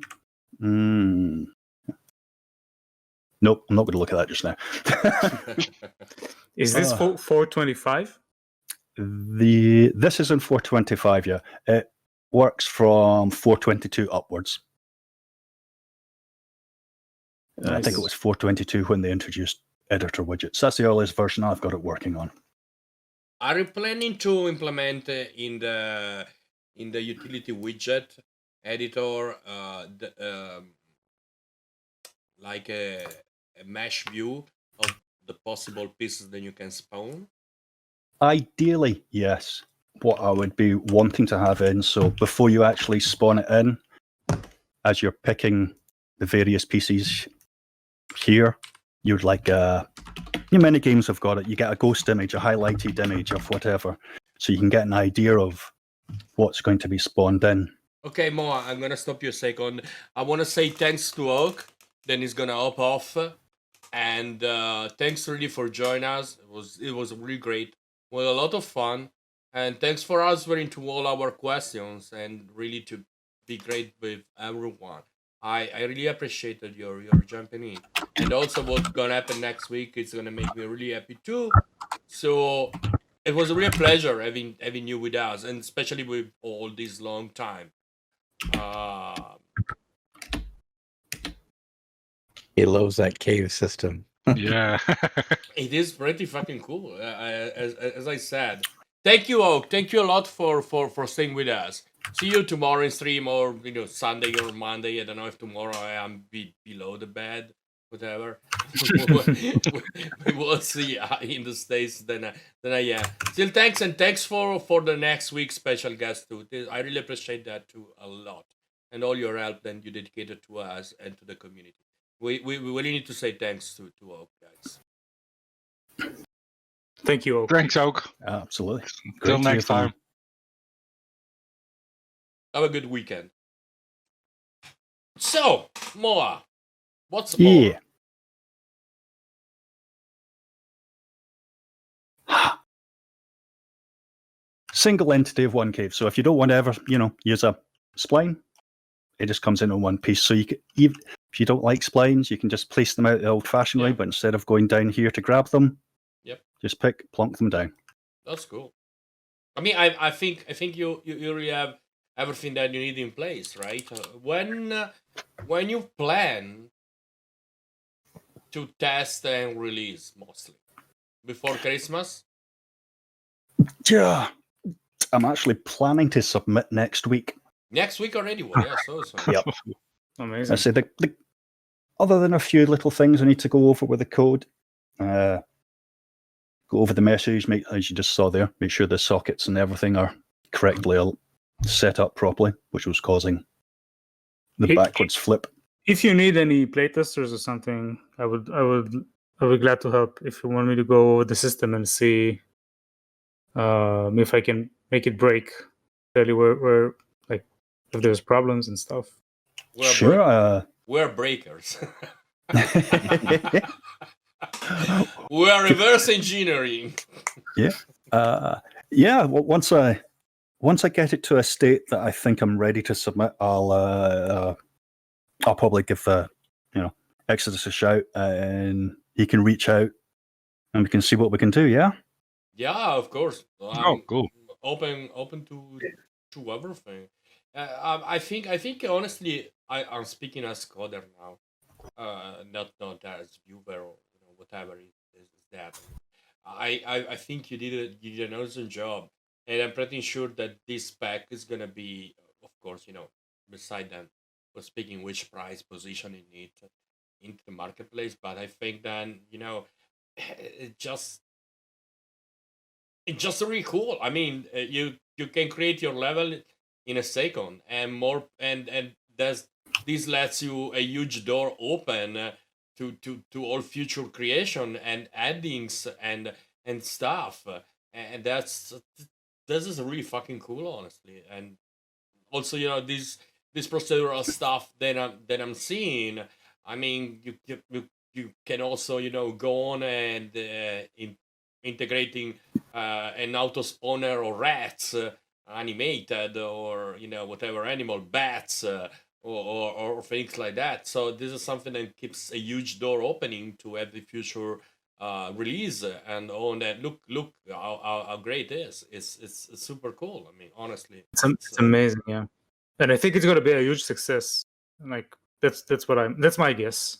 Yeah, mine too, Nada. Mine too, 100%. It's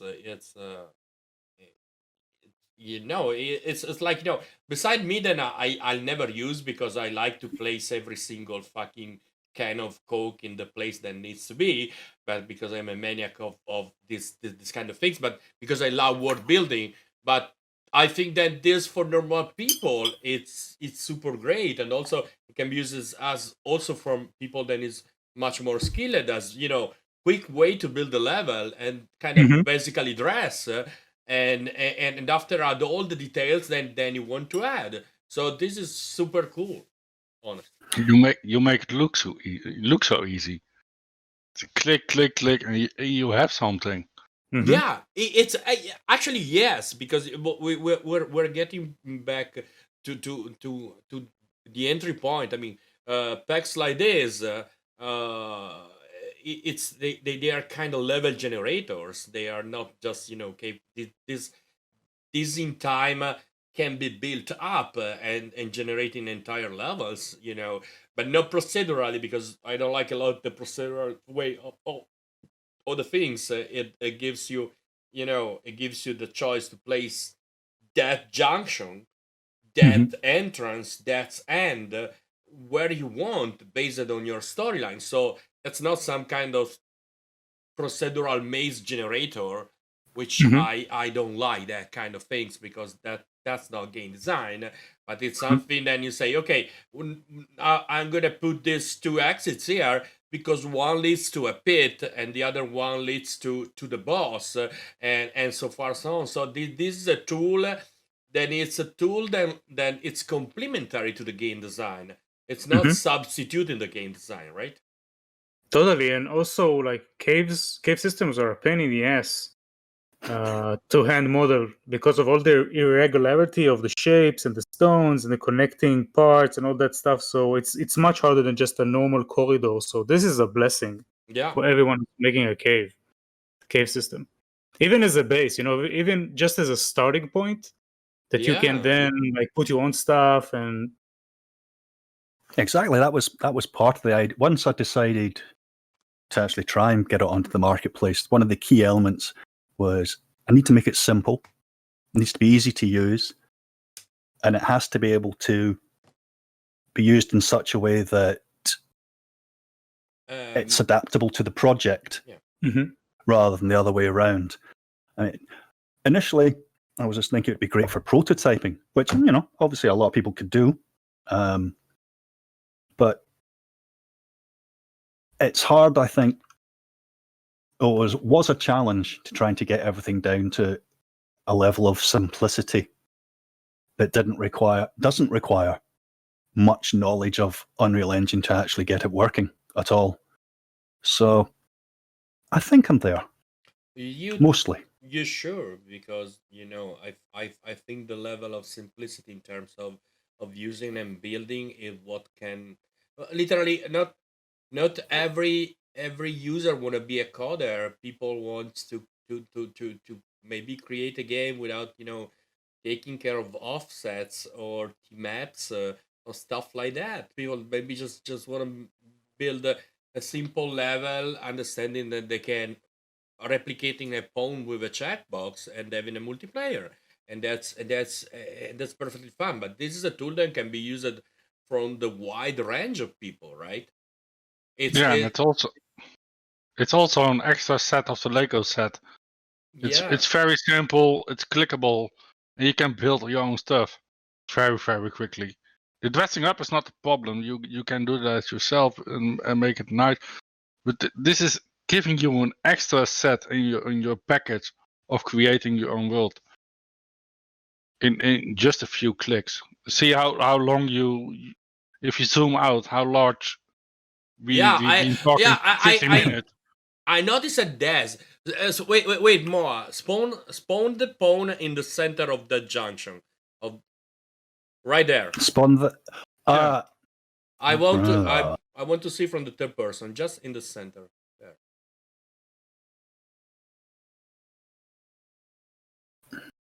Where? Look how big it is. Is that It's huge. It's huge. And very, very, very quickly. We've been talking now for less than 15 minutes, a little bit longer, and you already created a huge world to walk around. Yeah. I had planned to have a proper showcase video where obviously I wouldn't be talking. I would have shown a dungeon and then done a speed build showing how it was done. From my basic testing, within an hour, you could have a very complicated cave system built up, needing, obviously you need to fine tune it with your bits and pieces here and there. That goes without, but you'll easily. I mean, but before hand placing them, well, you guys know it takes a lot of time. Even if you've got the snapping on, and Oh, it's a pain in the ass. Yeah. So this, what used to take me a couple of hours, I can do literally in minutes. It's amazing. MOA, I think you should also start building the hype on the social platforms. Some Twitter, some maybe post on the Reddit, the Unreal Engine Reddit, showcasing like a short video For sure, of you building a cave or something. Just start spreading the word before you put this in the marketplace. Yeah, I agree.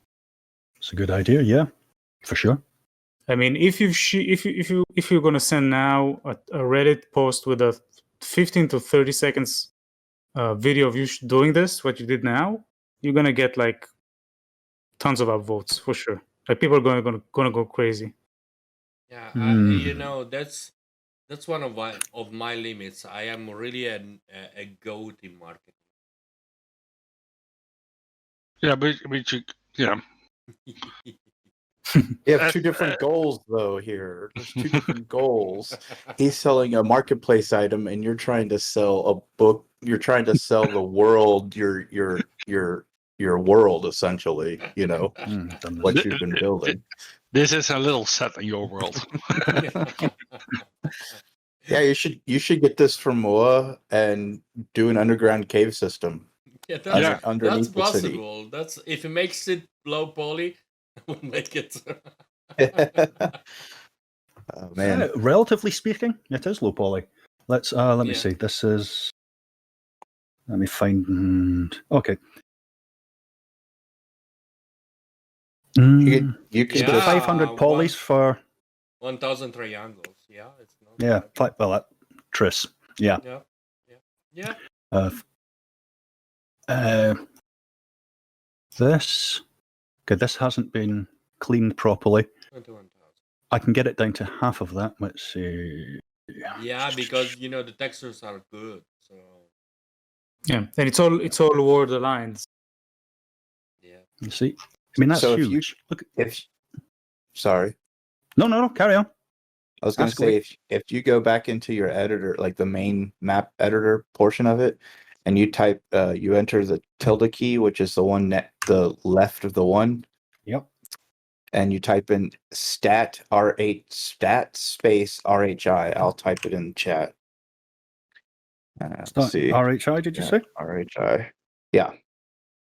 Not. Get rid of that bot, Reborn. What? What I'm doing? Wait. Yeah, rap bot is bugging again. So, okay. Oh, I need to ban. No, I cannot ban a subscriber. Come on, don't be mean. I cannot ban a subscriber. Jesus, I'm gonna get complaint to Twitch.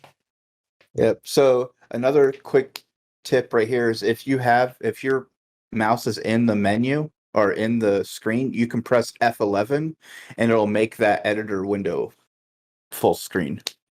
Okay. Still, because I'm on 4K, this stuff is tiny. Oh yeah. Why you are all in 4K? I am the only one in 1080p. Fuck. Why you are all in 4K? I'm the only one in 1080p. Yes. I thought it was in 720. Ah, fuck off.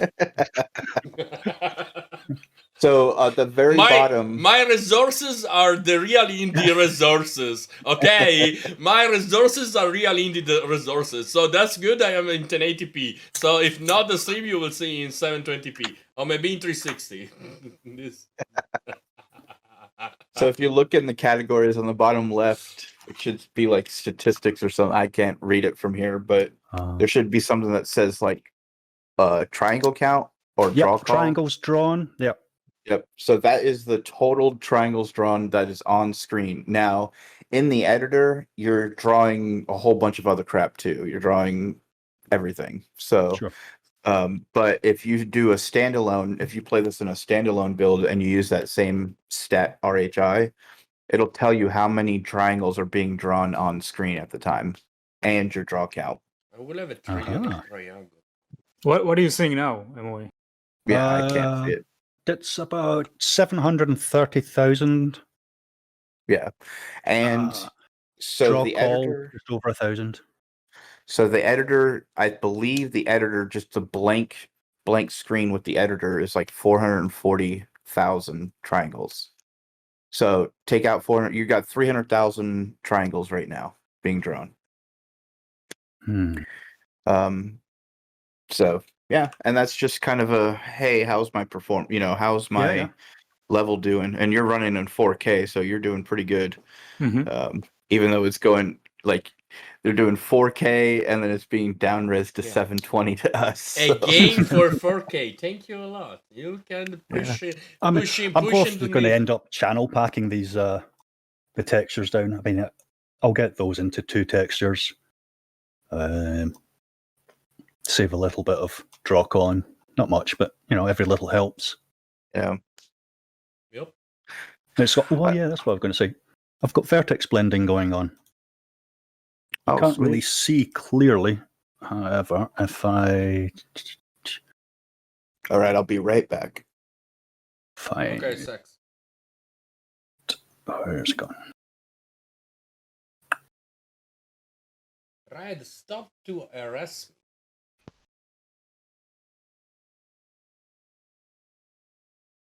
Wow, MOA is so impressive. The amount of work you put into this. Thank you very much, man. Agree. I'm actually pretty sure I would buy this.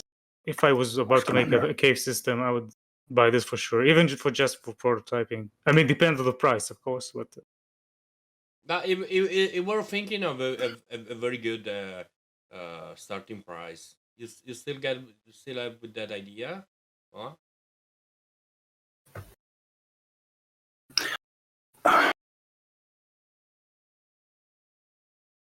I think I'm going to be aiming at $39. Yep. Yeah, which equates to what, about £35 once they add the tax in? 35 euros thereabouts. I think it's a fair price. Yeah, I think it's a it's a good price. I want to avoid the race to bottom. Yeah. Everybody always tries to outdo each other in prices, and that's just a silly move. Is there anything like it in the market? Wait, this? more. Wait. We are viewers and are asking if because they are our viewers, they get a special discount. So yeah. Absolutely. Epic will do that automatically. Okay, Maka, if you wanna buy, you're gonna get let's say at the launch 20% discount. Well, when it does actually go launching, there will be an initial sale anyway to help drive sales. So okay, but Maka needs more. But in answer to your question, wait. There is a thing. Why I don't have the train icon? Why I am the broadcaster and I don't have the train icon? Because you can't. Because that's bad. Train icon. But I lost mine. It's good. I love it. It's beautiful. Why can't I have the train icon? Because there's only one person who can have it. Because he's the train starter. Okay, I get it. Sorry, guys. Okay, I got the point. Why did I lost it then? What? Now, the broadcaster. Mamake has it. The broadcaster can't get a train icon. No, because they can't start or end. Well, I guess they could. Okay. Well, but I don't know if they'd give it to you. Yeah. Anyways. Okay. Sorry, guys. I'm always asking. How tired are you? A lot. Okay, guys. Now it's time. I think on the people there is no more a lot of people talking and going on in chat. We are going to take some Q&A if someone wanna get live in the channel and talking.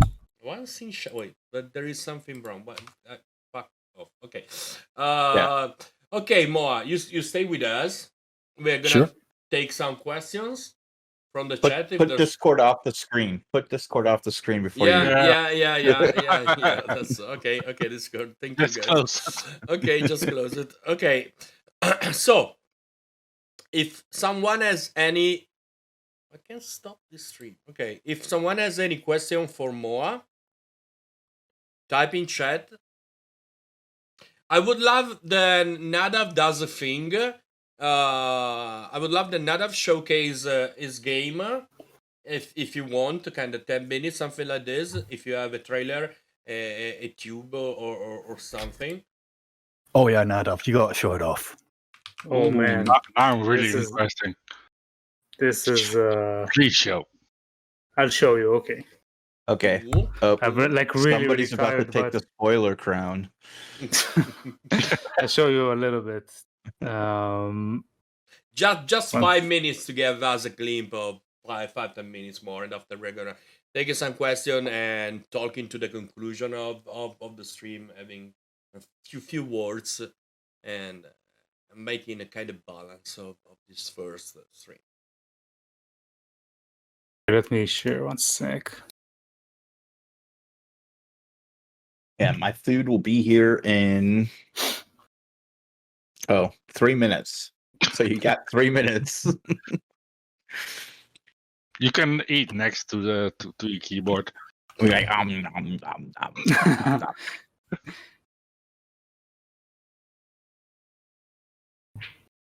Okay.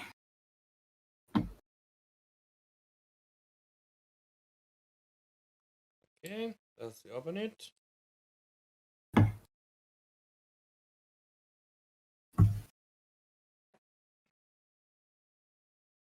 No, Red, you cannot jump on my belly now. Not now. That looks awesome. Yeah. So wait, no, I mean, this is Cool. so much work in progress now, but I'll just give you like a short glimpse while I play. So it's a sci-fi adventure game, third person. Oh, You play this character who's sent to explore a maze discovered on Mars or on a planet, some sort of a planet. Let me just get rid of the window there. Oh, you got the foot IK going too? Yeah, Dragon IK. It's awesome. So what you have in your disposal when you scan is this scanner, right? So you can use it to analyze stuff around and just read some info about them. I just implemented a new system in if you find other crewmates like this guy, you can actually play a recording on this guy's last minute before he died. So you can see Super cool. So you can see why he died, and then you can play it in reverse and rewind. So in these moments, are going to be many hints, and so it's like half interactive. So you can't control where he goes, but you can control where he looks. Yeah, just the camera. But the main mechanic of the game is that you can possess, and you use it to traverse. So that's this is thanks, man. I mean, this is just the beginning of the game. So I saw level. an awesome shot of the game. Then he was putting some the drone inside inside this air duct and piloting the drone. That was so cool. Yeah, so there's a part where you use an air duct, and this is like the human built outside of the maze that we're exploring. This is just mock-up. Everything you see here is just a mock-up of the stage. There's alien leg wings you can scan and learn about new stuff, but puzzles in the game generally look like this, right? So your character can't go through here, cannot, but you can drop your drone and then you can drive it through, maybe open the way this way. That's super cool. Really. Go inside, explore, blah blah blah, and That's there's awesome. Thanks. And there's like so much stuff going on, as you can It's see. Like, I don't want to spoil it, but here we go. yeah, no, I mean, it's still in. You're right, but it's still in so much. That's so It's not really awesome. spoiling. Thanks. Yeah, I really love this drone mechanic. It's like it's a great companion. Honestly, Thanks. It's really very well designed. I like it a lot. So, Thank you so much, man. no, thank you for sharing. Wait, I should actually. I hate Discord. Jesus. Okay, but this was 3 insane days, guys. From the crowd, if you want to jump into the Discord channel, just jump into the voice channel. If you wanna talk with us, if you have some question, you can just join the Dinosaurs team channel live and talk. You will be allowed to talk. If you have some question in chat, I going to you use the hashtag and the question. Like, I'm gonna enable the questions now. So with the hashtag and the question, you're going to have the question printed on the widget. So if you have any question, just hashtag the question and that will be displayed on screen so we can see in our broadcast studio. All right, Shadow. Hold on, Shadow. Yeah. Aren't you the editor here? Nope. You're supposed to be checking words and stuff for him. What did I do? No, quesito. Oh, Jesus. Okay. It's like I'll just take it down. It's all good. Okay. I was just trying to poke at Shadow. We need And the when I started, I got 5 beers sitting here, so and they are empty. So It's Friday. I need to I got big implement hands, so- a nuclear freaking fucking destroy widget command.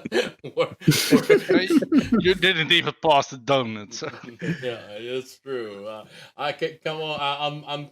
So I got a couple of questions for all of you guys. Moa, why A you're couple muted? or A couple of questions. Well, I say a couple, Okay. maybe one now, but what I keep kind of to recharge my brain technically, but what do you think of this format, and what do you see this format in time? How do you see this show in time? And what do you think we could add? Well, I have a billion of ideas in my mind to add, but first, your opinion about that, and how do you think the show went? And did you enjoy it? Tell me something about that. First, let's Saxanth. well, I kind of missed the beginning, so can I go at the end? Yeah. Okay. And then I'll just go off of whatever but everybody else is saying. Okay, Nadav. Up to you. Then was from the beginning. Yes, I thought it was brilliant. I enjoyed it a lot, and it's amazing to like finally after so many quarantine days with the corona and other stuff, like to have a chance to talk with other developers and see what they're doing and showcase my stuff. And it was pretty awesome. It's amazing. I met so many new people today, and me like knowing you, it's like it was amazing. I loved it. That's Don't great. change anything. I'll improve. I will improve a lot. Shadow. I was really hyped with it. At first, I thought 3 days, how he's gonna do it. Yeah, that's amazing, man. What you did, it's insane. You're crazy. I really wasn't sure if you could make it happen at all at that short of time, and I really liked it. And when I seen the banner, it's crazy, and keep it up. And I'm really want to see who's next special guest, because the special guests are really awesome. And as I said before, Oak is already gone, but people like that being on the stream and telling their story, it's freaking amazing, man. Yeah, You know, I think so. I think that I agree 1,000,000,000%. Sucks. yeah, I agree too. With everybody, no, I'm just kidding. No, it's really good. I mean, I had a lot of fun. I think that that's just something that's missing as of lately, with especially with the coronavirus stuff that's going on here in the United States, is that you can't really have fun without being reckless. And I think this was a lot of fun, being able to interact with chat and have, meet some new people, and it was just great. Don't mind me, I'm eating. Yeah, eat, have a good dinner. This Also- gonna be tough. Go on. Also, I really want to thank everyone who's being here, Saxanth, Nadav, Moa, also, of course, Muren, everyone who was on the show. I really want to thank you for being there and for supporting EXO. He put a lot of work in it, and we did it. Yeah, thank you, Shadow. Thank you too for taking care of Yeah, managing the channel and everything. Shadow is doing an insane work on the cameras, and was close to being fucking perfect. All the cuts and things like that. And if people understand, then this is the first show of many to come. Many to come every Friday. This is the team, Andrei. This is the team. Nadav, me, Saxanth, and Shadow, and we're gonna keep up every Friday the DinoSources stream.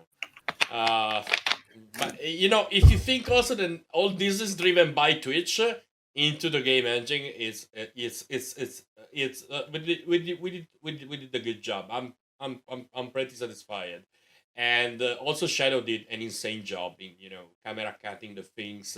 And because it takes also timing and stuff, also with the delay of the things, and of course many other things will be in, battle royale with crowd and things. I have my craziness, so that will happen insane. Oh, things. you're not gonna spoil anything? No, We're no, gonna hear I'm you not gonna sing spoil tonight? anything. No, I don't want to sing tonight. No, but I have to say thanks to everyone. Thanks you guys. You was literally awesome. And the next week we will have a really great, awesome, special guest. And it Oak just communicated me before when we was on stream. I knew then. I said that it could come the next week. It would come the next week, and we need the guys. I need you to discuss during the next week, at the beginning of the next week, because we need to find two cool developers, two cool projects. Then we need to showcase. I was thinking to ask Edward if he wants to become our guest for showcasing the work and he's doing with his team. So I see you there, Edward. I'm gonna ask you if you would like to be like in like Moa was, and like Muscarian was, a guest to show their things. So if you will love to make it, it's okay. We need to make a bit of research, guys, during the week, with maybe all people then streamers then and having two products or works to showcase every week. Yeah, I have some ideas for people actually that we can call over, and it'll be great to have them. Yeah, one is you next week.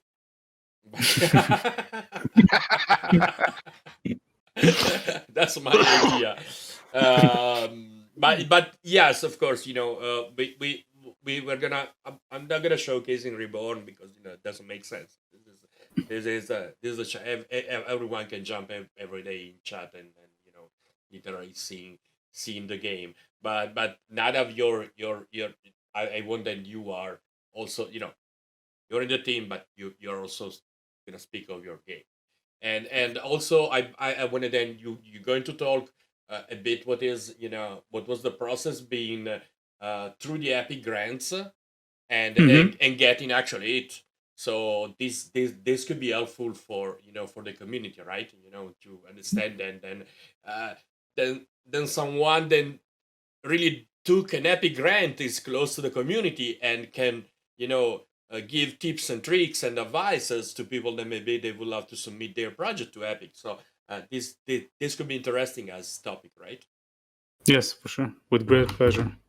Yeah, and that's it. I'm not gonna spoil the next guest. So the build-up is insane. I'm gonna go through the entire Epic staff to try to guess who's gonna be.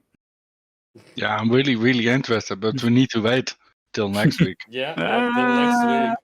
So you'll go live on the floor from 23 to 23 and Dolph, talking of your project, Nadav, next week, and of course you will be in stream this thing. So, what are your final thoughts about these broadcasts, guys? I got on Discord a reaction of the Plotzy. It was a very good stream, and I hope everyone liked it. Yeah, me too. Honestly. No, I think it was a great success. I think it was really good too. I think instead of us cluttering up chat, we got to figure out how to make changes to the engine without cluttering up chat a little bit. I think that's my only request. Yeah, to make it a channel in Discord or something. Yeah, for the command. I agree, because we don't see on the game chat because I don't print their comments, but the we see in Twitch. So probably I should rework an integration with Discord and issuing the command through the Discord. Probably there's time. I will go through it. I completely agree with Glitter in the chat, Saxon. But I would like to say, not bad for 3 days worth of work. Okay, Moa, thank you to stay with us. Hope to see you tomorrow or Sunday, or I don't know, tomorrow be up. But Edward, you will love to showcase your game and your work in stream.